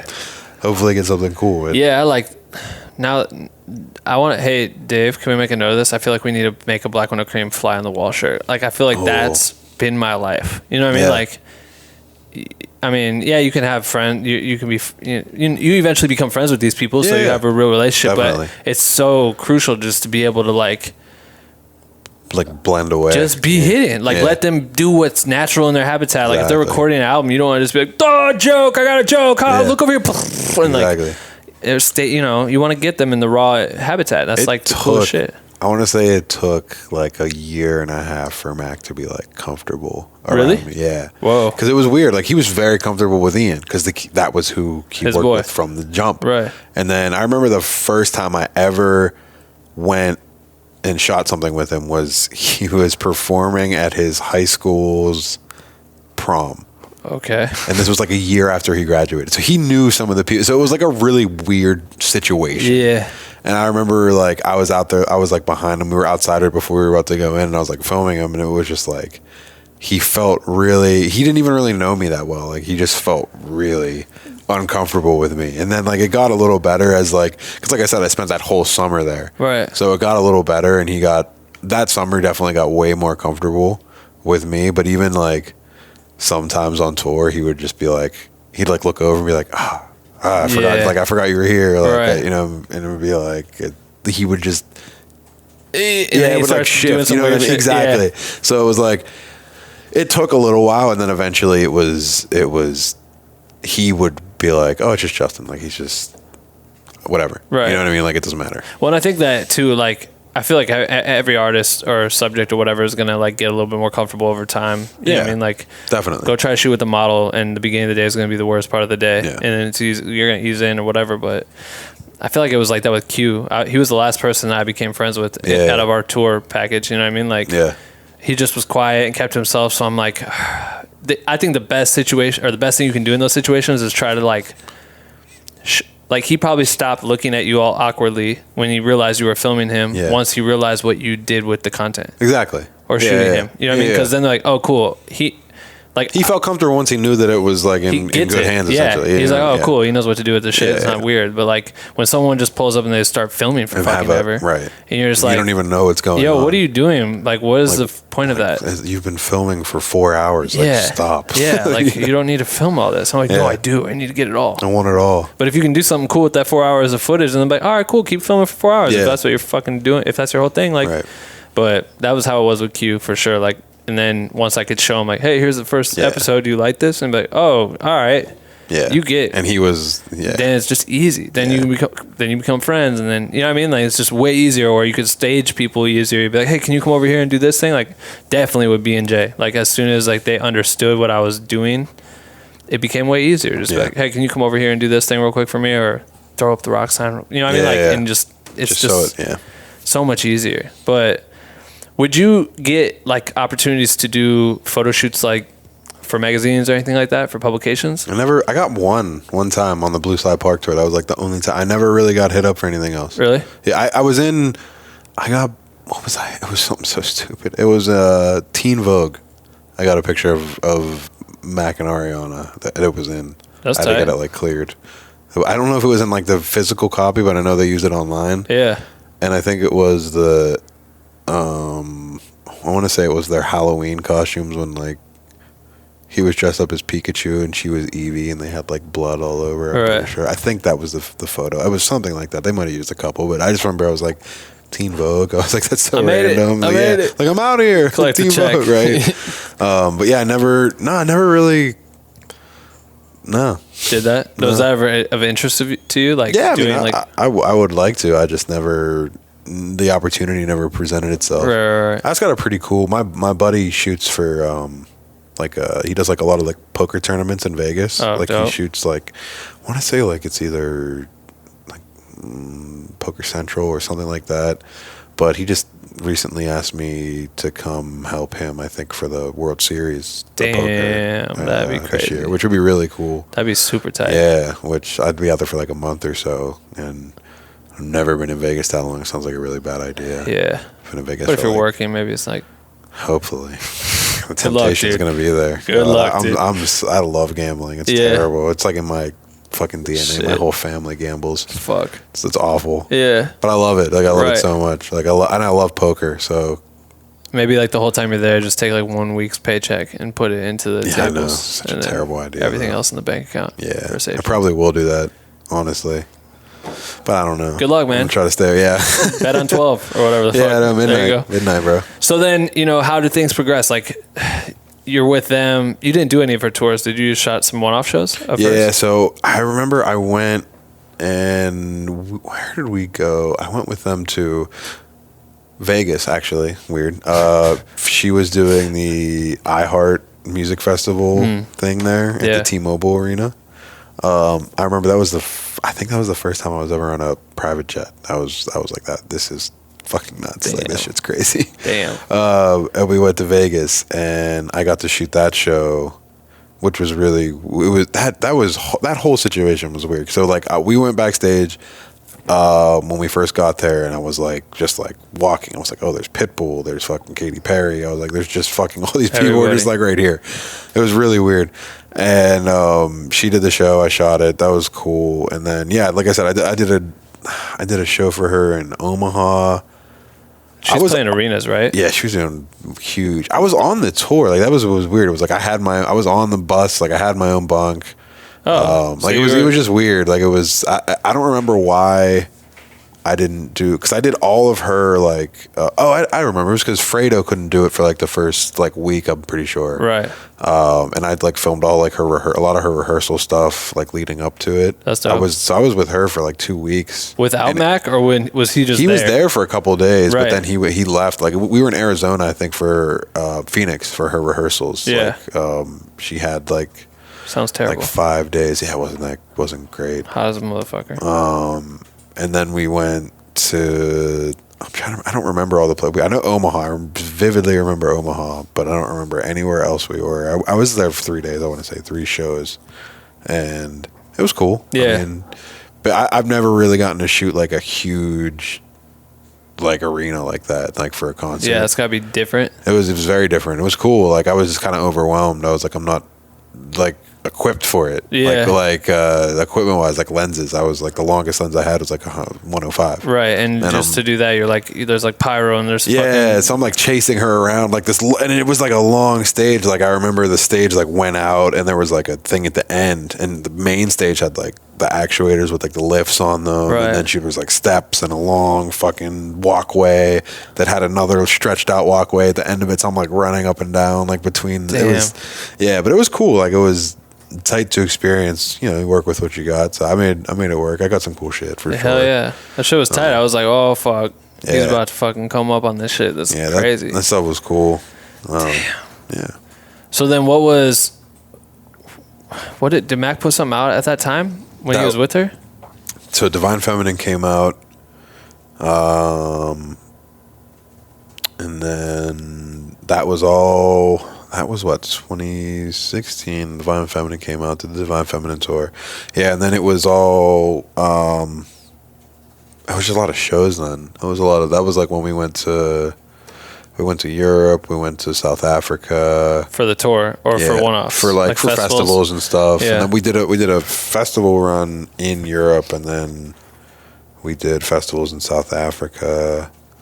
We did like Spain and Portugal, and then they went to Japan for like a couple weeks, and then he came back, and I think is that one right? That's yeah. And then like he started just like he was just. After all those shows, he was just. I remember he got like a piano. He got like a new piano and stuff, and then he started working on swimming. Right. And he had like a couple. He had like planned to do swimming, and then he had another project that he was working on. So he was like simultaneously working on like these 2 projects throughout like 2017. Right. And then we went to Hawaii at the end of 2017 he went there for we went for 8 or 9 days, I think. For a show or just a chill? He wanted to record. He wanted to go there and record, and he recorded at this studio. Oh, the Kanye studio? Kanye studio, yeah. And that was really cool. We went there. I mean, a lot of the stuff that he made there. So I shot, I don't know what to do with it, but I have. So I shot the whole trip on DV tapes? Yeah, like mini DV and the high 8 tapes. Right. And I have all of it. Like, I have all the footage. I just don't know what to do with it all. Like, I have days worth of footage. Like, because I've literally filmed from, when we left, his house, flew, landed. Damn. And then, every day. Like, him and, there's so much from swimming that, he made there. So it was really cool. So many of the songs that ended up coming out that he cooked up there? Yeah. Damn, that's crazy.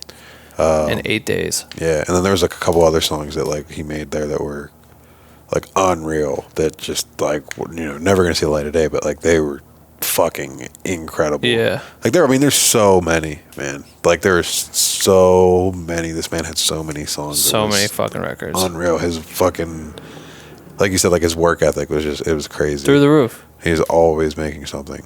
Always. The motherfucker lived 10 lives in crazy. 20 whatever years. That's crazy. Yeah.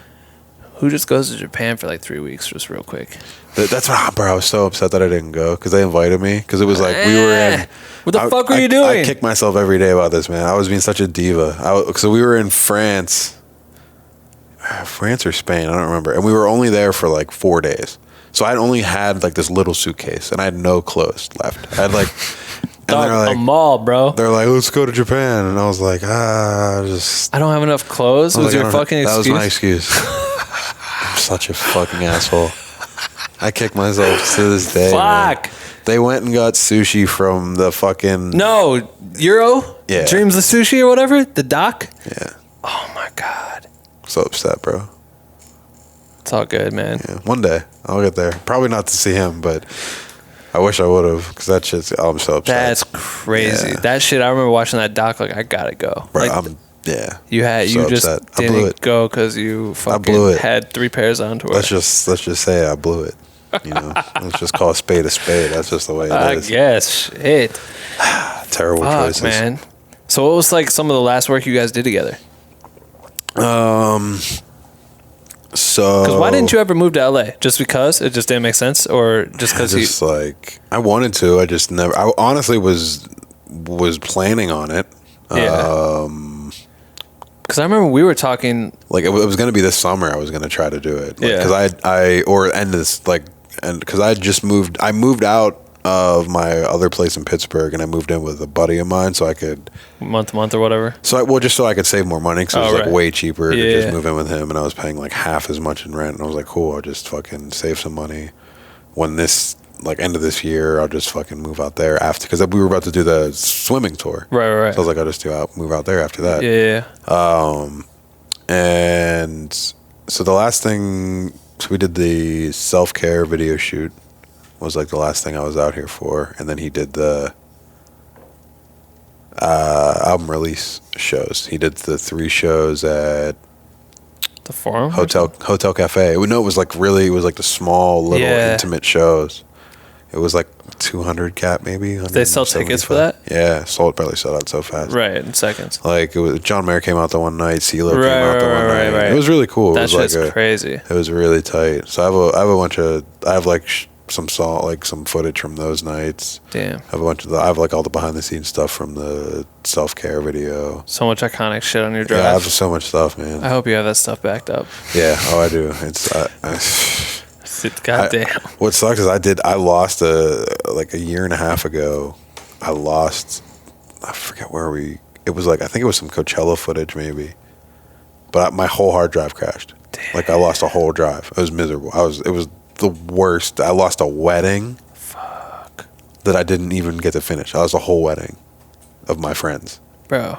It was the worst day of my life. Back up your stuff. back up Always back your shit up. double or triple. There's the cloud 3 people. We got times. clouds. The If you got cloud is internet, there. It's like free space. It's Not free free, sp- yeah, but you know, I mean, it's free. Gmail I gives you don't- 15 gigs for free. You don't have to carry it around. It's just up there. But yeah, man, it was miserable. So I kicked myself to this day for that too. Damn. Yeah, it was. I lost. I don't even remember what else was on there, but I lost some. I remember there was like because he asked me about it. And I was like, I think that was on the hard drive that crashed. You're like, let me and look it was look like for it. it was him playing. Damn, what was that one Weezer song? Not Say It Ain't So. Maybe it was Say It Ain't So. No, it was 𝐅𝐀𝐕𝐎𝐑𝐈𝐓𝐄. Yeah, it was like for Coachella rehearsals, and he was like playing it on guitar. He's like, hey, you have that cool clip of me playing? Yeah, he was like, let me see that clip of me playing 𝐅𝐀𝐕𝐎𝐑𝐈𝐓𝐄. I was like, It's gone now. fuck. Like, yeah, don't have that. Fuck, that's the worst. Yeah, it's terrible, but yeah, I have everything else. Did he perform at that Coachella that I saw you at? That was the last time I saw you. Yeah, I think he. Wait. Yeah. That was. He had a show. Q and Kendrick headlined. Q was like right before him, and I saw Mac and Ariana Grande at Yeah. what's his name show? Like what's that dude's name? The dude, he's like fucking crazy hair, I think, and like they're good friends, and Q loves this dude too. Fuck, what's the guy's What's he name? do? I don't know. I never really listened to his music, but he played Thundercat? Thundercat. Yeah. Okay, Fuck, yeah, I could yeah. not think of his shit. Yeah. Yeah, he played that year. He played that year. Yeah. And Mac and them were just watching him, and I showed up late, but I remember walking up and seeing Q was there in the pit, and I had to like jump over a barrier because they wouldn't let me go with him or something. And I got in there, and then I like look and I saw Mac, and then I saw like these 3 huge dudes. Yeah. And then I saw her, and she had her bandana. I was like, oh shit, that's her, yo, that's crazy. He performed at he had a nice slot that year. He Really? had like a 7:00 slot. It was like right as the sun was going down. Maybe we just came too late because Q had Yeah, always no, come you up. guys, because like you said, Q and Kendrick headlined. You guys, I remember I texted you and you were like, we're still at the wherever y'all were staying at that little fire ass little spot. We had a nice little crib. Yeah, and I remember I don't remember where we were, but I remember you were like, yeah, we're not even leaving until like 9 or something. I was so and like, bummed. yeah, it was tight though. And then I saw you at Catering.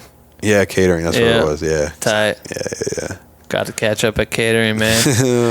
I remember we went back. I don't know. I think maybe it was before Q's set, or we had just got there, but we got in our like little trailer thing or whatever in artist compound. Yeah. And then Matt came.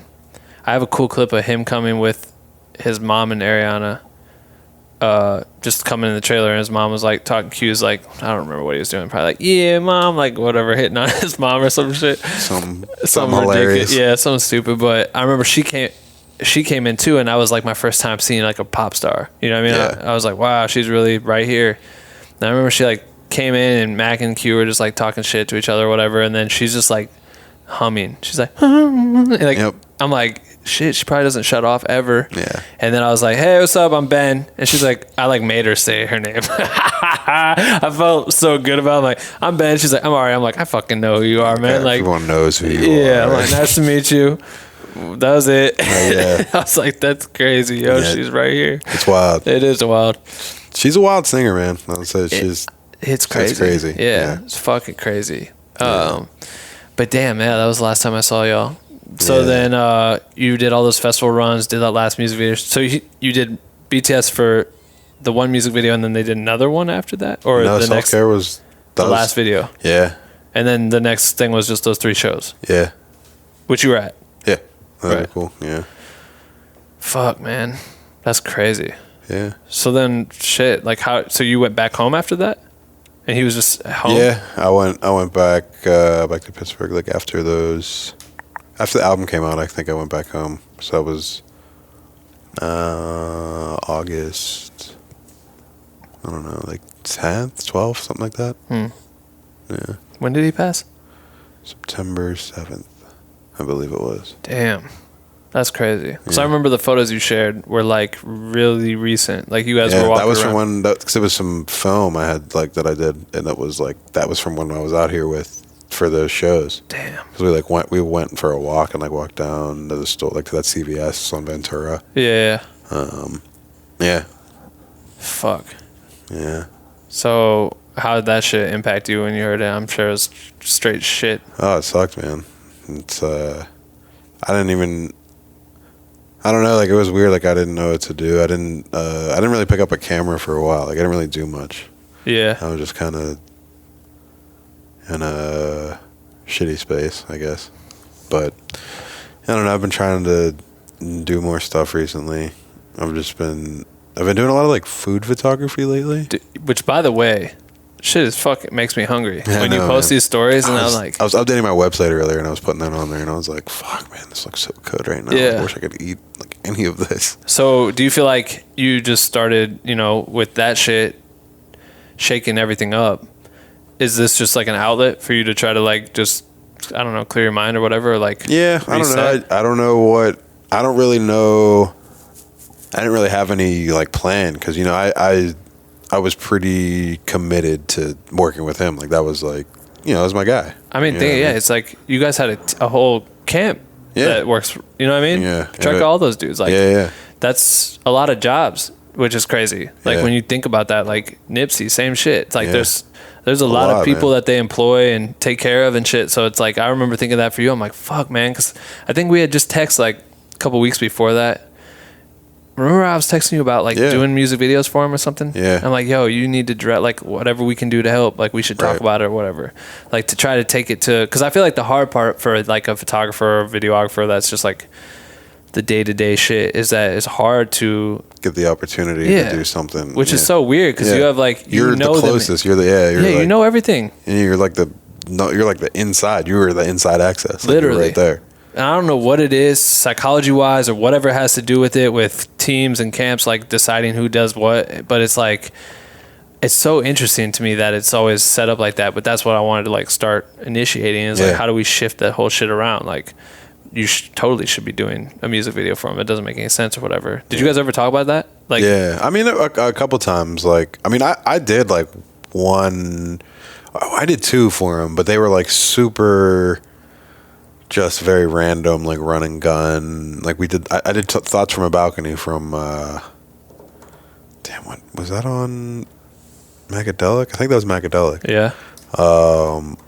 I did that, and that was just like we were in some hotel in LA. Like we were just, it was, and I'd shot like maybe 2 music videos before that, so it was very, I didn't know what to do. I had no idea what to do. I was like, I got to make this look good somehow. Right. This is like, I was like, and I did the best I could. I still don't think it's like a very good video. But I don't know, people like it, but I just think it's not that great. The video that I really liked that would never came out was Lucky Ass Bitch. We shot some wild shit for that. It never came out? Never came out. Damn. Yeah, because it was just like, we never got release forms from like the fucking just like ratchet goofiness that happened. I love how those videos just like mad overexposed and shit. Yeah. It's dope. It's just like it's got the Ill Roots hat on. Super overexposed, like literally on a balcony. 19 million fucking views, bro. Oh, that's crazy. I didn't even know. Fucking that's crazy. Awesome. You have 19 million views on a video that you just winged it on. Yeah. Almost 12,000 comments. That's fucking nuts. That's tight. That is tight. Those are cool little stats I think to throw on the board. Yeah. Man, I felt bad just because I'm like, fuck, like, especially in your case, it's like, I don't know, when you just are riding along the route of something and then it disappears, like, what do you do? Yeah. How do you transition? And just like abruptly stops. Yeah. I mean, that's your key. Like, if you were going to move out here, he was your key to a lot of doors, obviously. Like, so what's your thought process on it? Would you still move?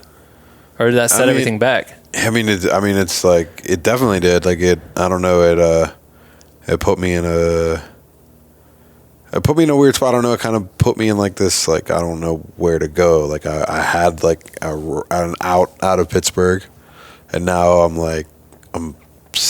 not settling in, but I'm like getting back into this, like I have a girlfriend now. I haven't had a girlfriend in fucking years. Right. You know what I mean? Yeah. Like it's weird to me. So it would feel weird to move. Yeah. And I don't even know, like, I don't know if she would want to move to LA. I don't know if that's something that she'd be interested in. Yeah, it's like things that you gotta, so, adult shit. Yeah, so it's like it would have to make sense if I did. Totally. You know what I mean? And it ain't cheap out here, man. Sure, it fucking ain't. Sure is not cheap. But I mean, shit that you've like, and that's what we'd always talk about, like the shit that you've accomplished and like the things that you've done, and like just being his right hand in content, like can go a long way. You know what I mean? Like I would like to definitely keep doing what I was doing. I enjoyed it. It was a lot of fun. I think I'm, especially like the live, like I think I'm a pretty damn good touring photographer. Like I like to think of myself as a good live vet. Live photographer. But I'd like to.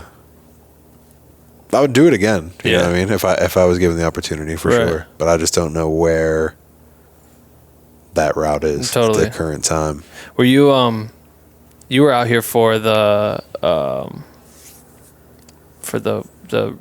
what do you call it? Like not a reunion show, the ending, like Max the memorial show. Yeah. Shit, I cannot think. Yeah, it was at the Greek. Yeah. It was at the Greek. Yeah. Yeah. How was that? I mean, I watched the live stream at my house and I was like, fuck, bro.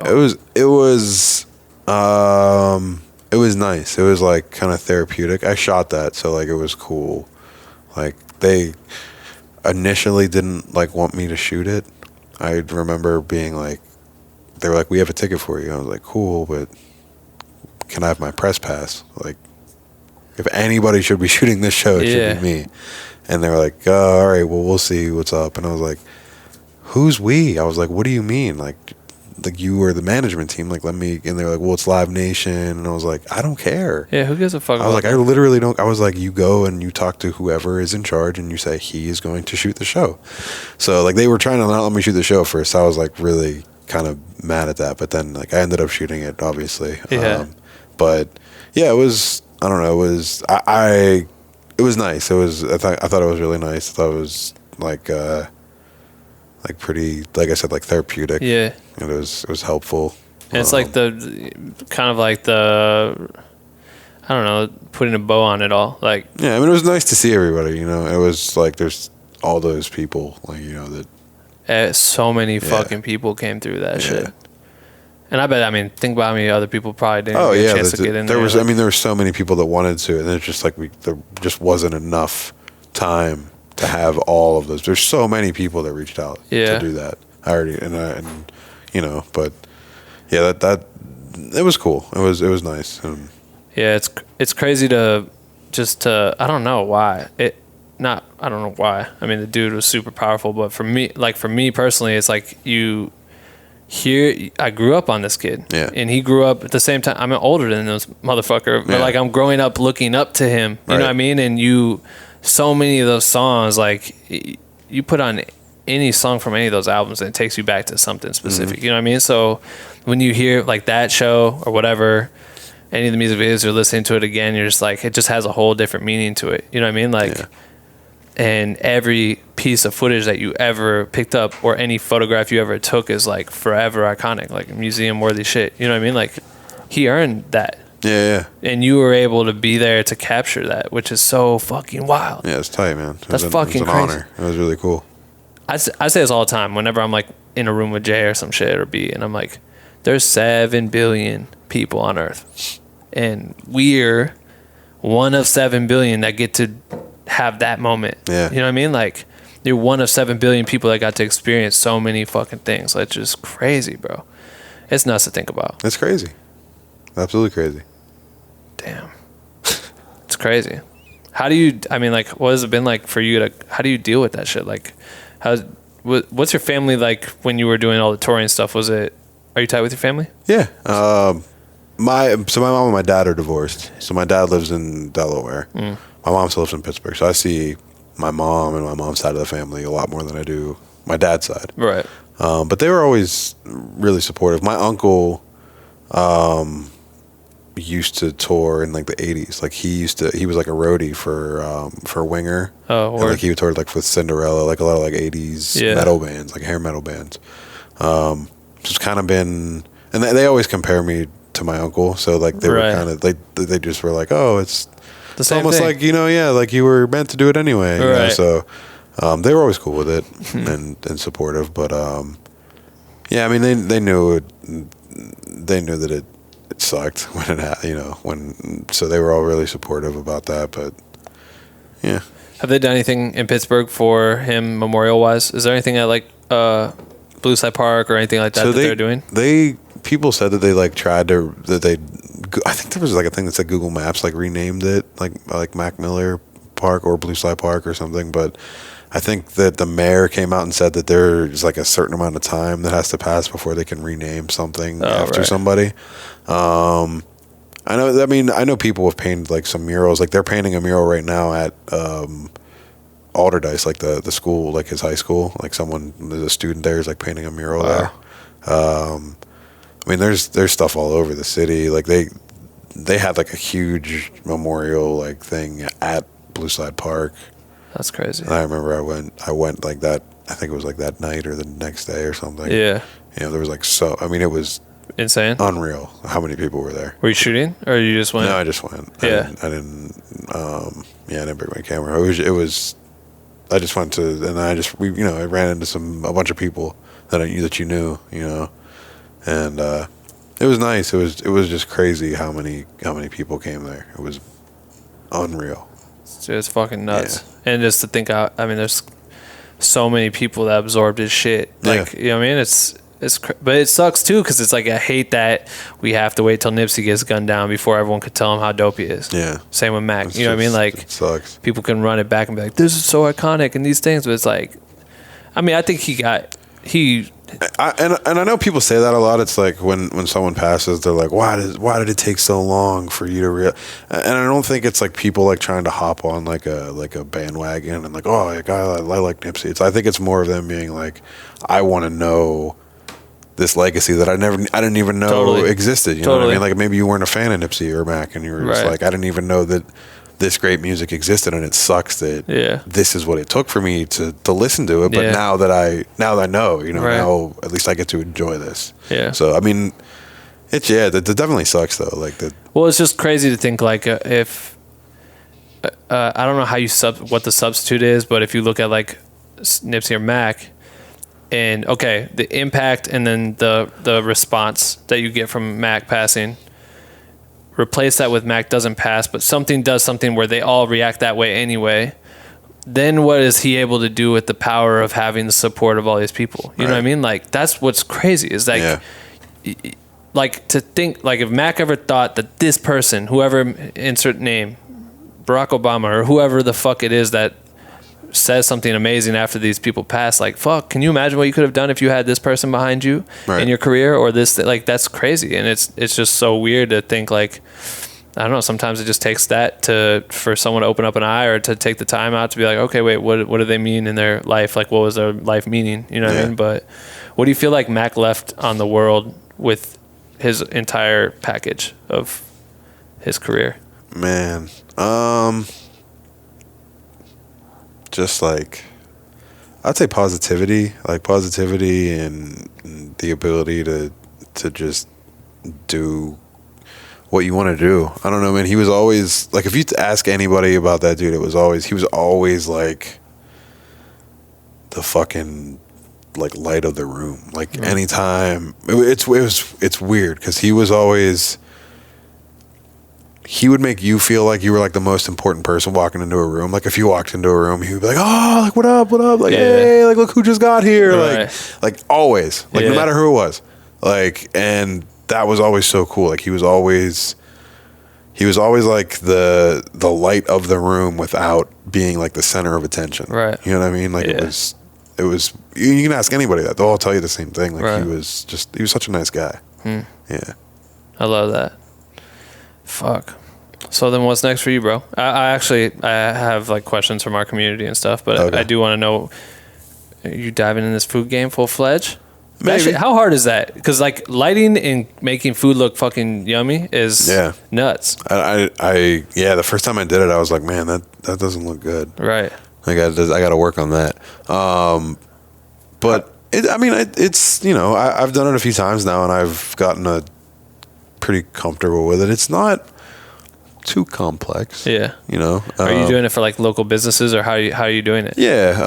So the first place that I did it for was like this little taco spot in Pittsburgh. It's called El Burro. And it's like a buddy of mine that owns it, and he hit me up and he was like, he's like, we want to do like a food shoot. I was like, okay. So I did it and like they came out cool.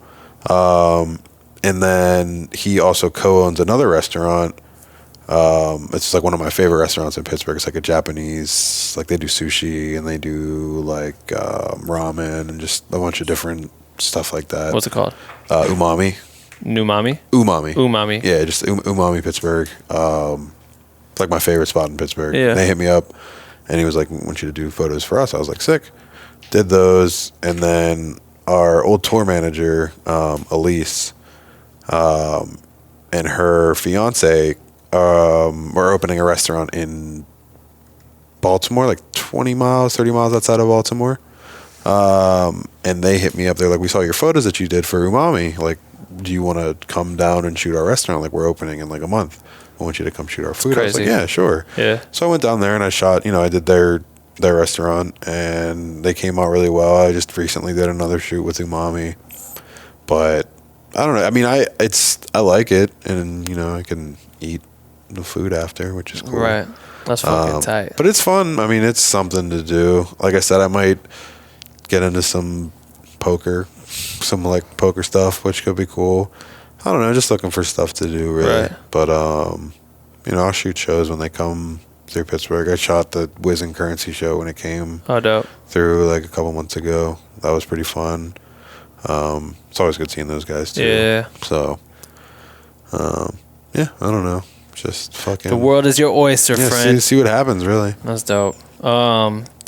We asked the community, the Black with No Cream private group, to ask you questions if they wanted to. Okay. And so my Patreon people get to go first. So I'm just gonna read some of these. They all just kind of came in when we were talking, but Okay. You can answer these fast, quick, whatever you want to do. All right. Okay. Kaja says, Kazer, sorry, dude, I already fucked up your name. What was the most iconic moment you ever had shooting Malcolm, and why? Also, being from Pittsburgh, what is it like seeing an artist like him come up in the game? I know we probably covered a lot of this shit, but like, what would you say is the most iconic moment?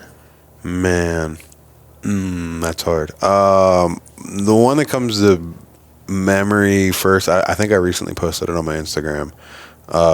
We were in South Africa, and it was right after the Divine Feminine came out, and he was about to walk off, and walk on, and it was the song with Ty Dolla $ign, and I'm blanking on the name of it right now. Can't remember the name. That's crazy. But that song, it comes on, and Ty Dolla $ign's part starts, and I remember he was debating on how to start the show because he didn't know if he wanted to start it with that or with Cinderella, because that's the first song on Divine Feminine. Right. Or Cinderella the song with Ty Dolla $ign?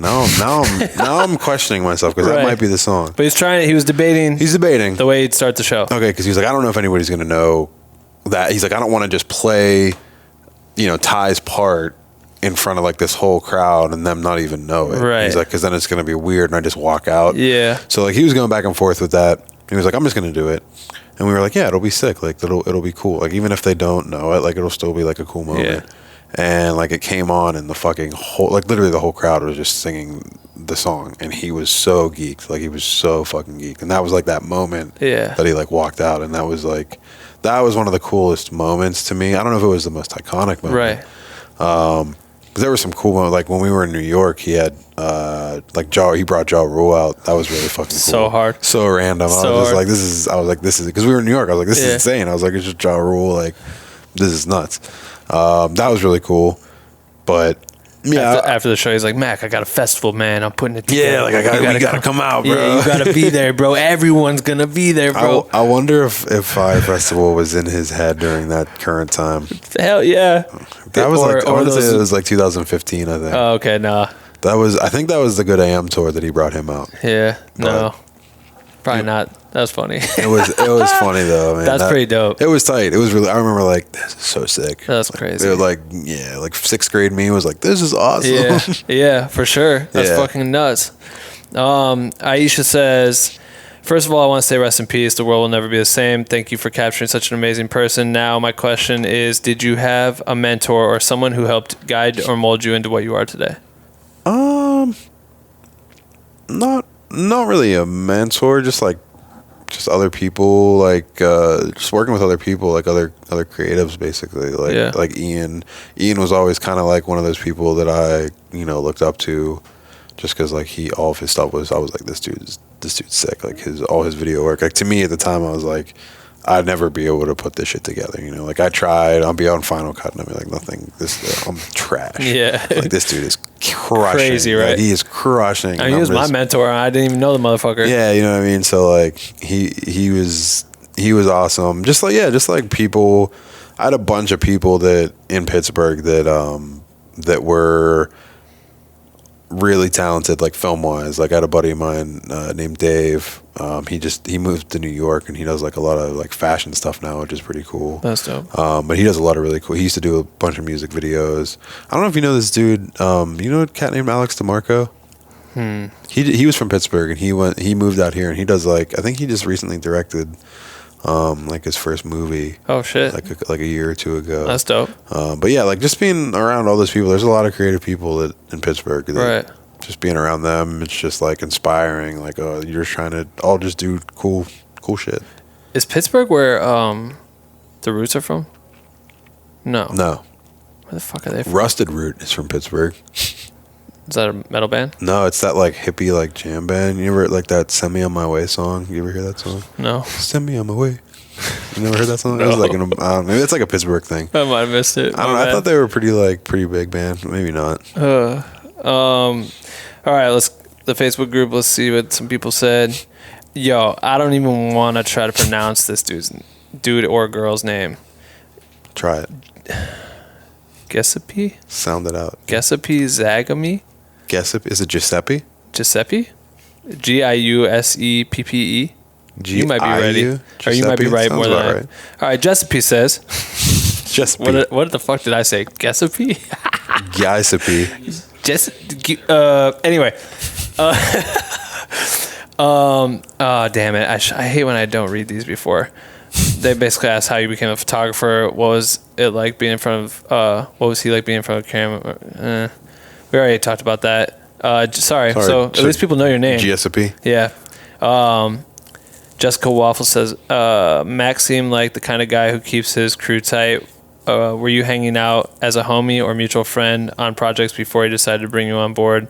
But what about you made an impression on him that made you the guy to call? That's a good question. What do you think it was about you that made him fuck with you? That's a great question. I don't know.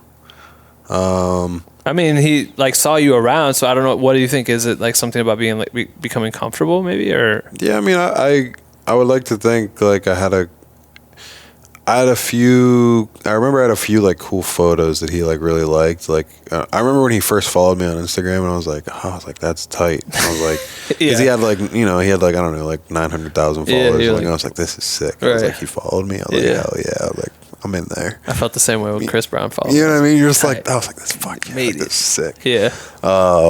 And yeah, I don't know. I mean, he definitely like he liked my stuff, which was cool, and I guess probably like the fact that Ian like Rex era was like this dude's cool. Like you should fuck with him. That's a good cosign. Yeah, so that's a very good cosign. Yeah. Let's see. There's two more. Some of these are too like Mac driven. What approach do you usually have to taking photos of artists? Do you direct at all, or is it more fly on the wall mentality, which we did talk about that before, but have you gotten more into directing? Like even the food shit, you're like directing it as you're staging photos. That's from Nico's. Yeah, I do a little, like I've done some like I said, my girlfriend, she's like a makeup artist, so I just recently did a shoot with her and my other friend who does hair. Her name's Katrina, and we did like a little collab. So we did like, she did the makeup, my friend did the hair, I did the photos.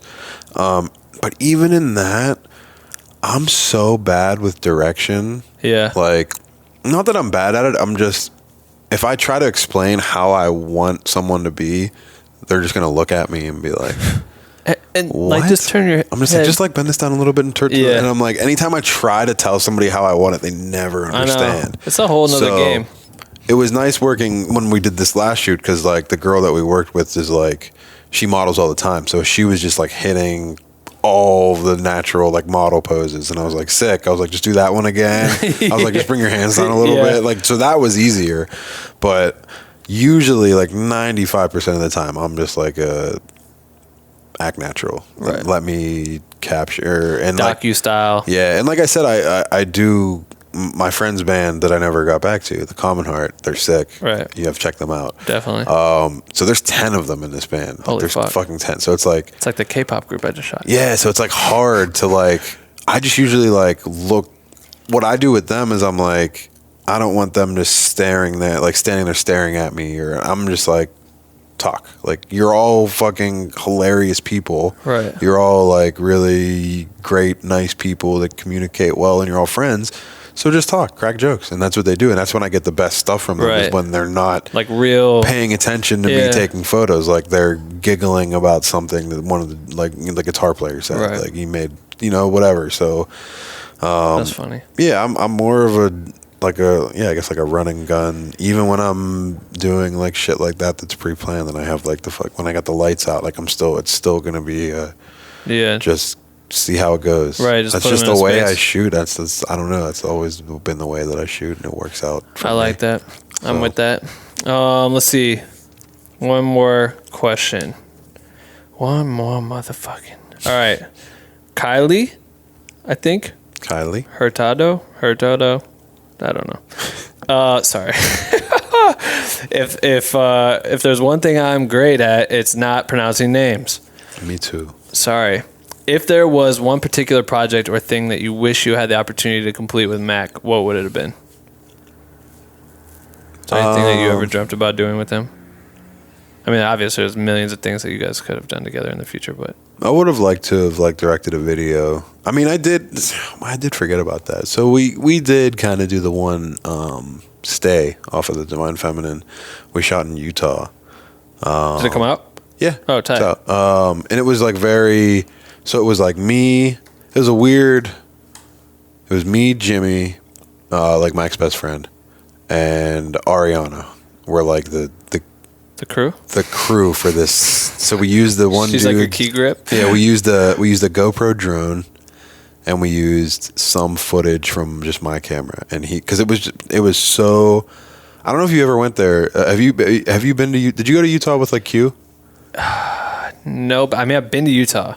Have you ever? Where at? The venue was called the Great Saltaire, and it was literally in the middle of Utah. Like it was just like there was nothing around it. And I remember I got off the bus in the morning, and I'm like, wow, there's just like nothing around. And I look to my left, and it's just fucking open. It was just this big salt flats, like plain of salt flats. Crazy looking, dude. It was the most ridiculous looking thing that I've ever seen. It was like, and Mac was like, we have to shoot like a video here. Right.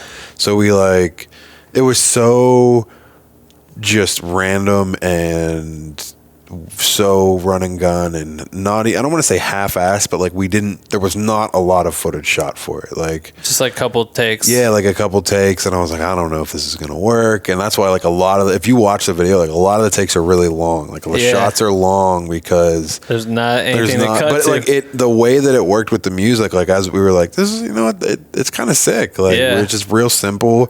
And we were like, fuck it, like the label's not gonna give any money for another video or anything, so fuck it, let's just shoot this. And that shit looks tight. It came out pretty cool. Was it did you fly the drone? Yeah, I flew for a little bit, and then the dude that owned it, man, what's his name? Like a local kid or something? He was like, at the time, he was like, I want to say Mac's assistant. He didn't last very long. Damn. He wasn't a very good assistant. Sorry if you're watching. Got his drone shot into this. He just was not good. He would like misplace things. Like your one job is to not lose his wallet. His cell phone. But you're like, where's it at? I lost it. It's on the bus. I don't know where his passport's at. Oh my what do you God. mean? 31 million views this video has. 6. I'm collectively at about 50. That's crazy. I probably have other videos that are up there too. That's crazy. Yeah. That shit's funny though. You had Ariana's like your assistant on the shoot. She's. Can you hold this camera while I get this drone shot real quick? She was a big part of the editing process. On Really? That one. Yeah. She edits? A lot of people don't know that. Now you know, exclusive, motherfucker. Maybe I need to get her on this shit. She does it. She's has a lot to do with a lot of her own videos. She's very much in the editing room. I encourage every artist to do that shit. Like Chris, he couldn't physically edit, but like he sat in when we would edit all. Oh, she will edit. Yeah, she'll cut. That's sick. It's. I don't know to her extent of what she can do, but she was cutting, she was doing transitions, and she knew her way. I don't know if she knows color grading, but I know that she can edit. Cut the fucking she the can first cut, draft. Yeah, so let you go and tighten it up. That's dope. Fuck, I feel like this is good. We asked a bunch of questions. Damn, this is a good podcast, dude. Is it? What do we run time at? 2 hours and 7 minutes. Hell yeah! It's a little bit of a longer one, but I'm cool with it. One. Yeah, this is a good one. I feel like it's just like a fucking... I really wanted to do this because it's just fucking crazy, bro. Like, what a fucking ride. And just the way, the interruptions, fucking insane. Yeah. Like, and I feel like it's gotta... Like, you just have to mark this bitch down in history just so you remember it. Like, you know what I mean? Definitely. Just for you to, like, I don't know. That's what I want for you. So you have this, but I just think, like, everyone else needs to hear stuff because it's like... How do you prepare for shit like that, Yeah. I don't know. It's crazy. You don't. I mean, you definitely don't. You don't. Yeah, it just happens. Fuck. Well, I wish you the best of luck, my friend. You got a lot of dope shit coming up. I think it's going to be Yeah, I hope so. You just got to put it out there, man. Yeah. But look how dumb that is. Like, you put out one photo of food and then, like, 3 drops come from it. Yeah. You know what I mean? Like, that's how this shit works. Know. Yeah. It's always how this shit works. It's like just sharing and staying on top of people and whatever. Like, I don't know. That's how you got to do. But all right. So if people listen to the podcast this far, I let you pick a hashtag and I tell them to go to your Instagram and at me at Ben Rovers World, and then put the hashtag that you choose so that you and I know that they listen to the podcast all the way through. Oh man. 2 hours and 8 minutes. So it can be whatever I want. Anything you want. Funny, it could be serious, it could be whatever you want. Oh man. Anything you want. Go to his Instagram at Justin Boyd Bodo. And we'll do hashtag. Man, that's like, I need this to be good. You do. Because it's funny because like in a year, people will still be hashtagging on whatever your current photo is. They're just going to hashtag it and tag me and we'll both remember like, oh, dope, they listen to that podcast. And sometimes you'll forget that that's what you said and you'll be like, what the fuck are they talking about? I got to do something stupid. Yeah. Like, hashtag Big Blunts of Kush, man. No man at the end, just hashtag Big Blunts of Kush. Hashtag Big Blunts of Kush. Yes. All right. Yeah. Mom, if you're listening, drop that hashtag. Drop that hashtag, Mom. First backwood I ever smoked was with Q. Really? Yeah. That's crazy. He'll never remember it. It was in Pittsburgh. Wow. Yeah. It was on the one summer tour.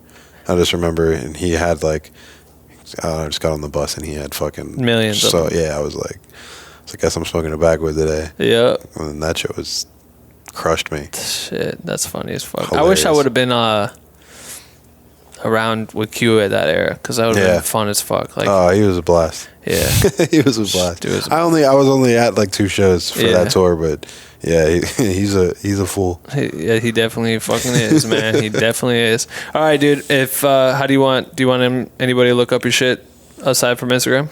Anything else you want? Yeah, I have a website, but I mean most of the content's on my Instagram. But there's other stuff that I post on my website that doesn't go on the gram. So what's the website? It's just Justin Boyd, like the normal dash. Right. .com. Cool. So, yeah. Tight. Check it out. Follow shit. Look them up. That's it. Anything else you want to say? No. How you want to end the podcast? I also say that and then I just stop talking. So I can end it however I want. I get to end it. Yep. Just cut to black right there.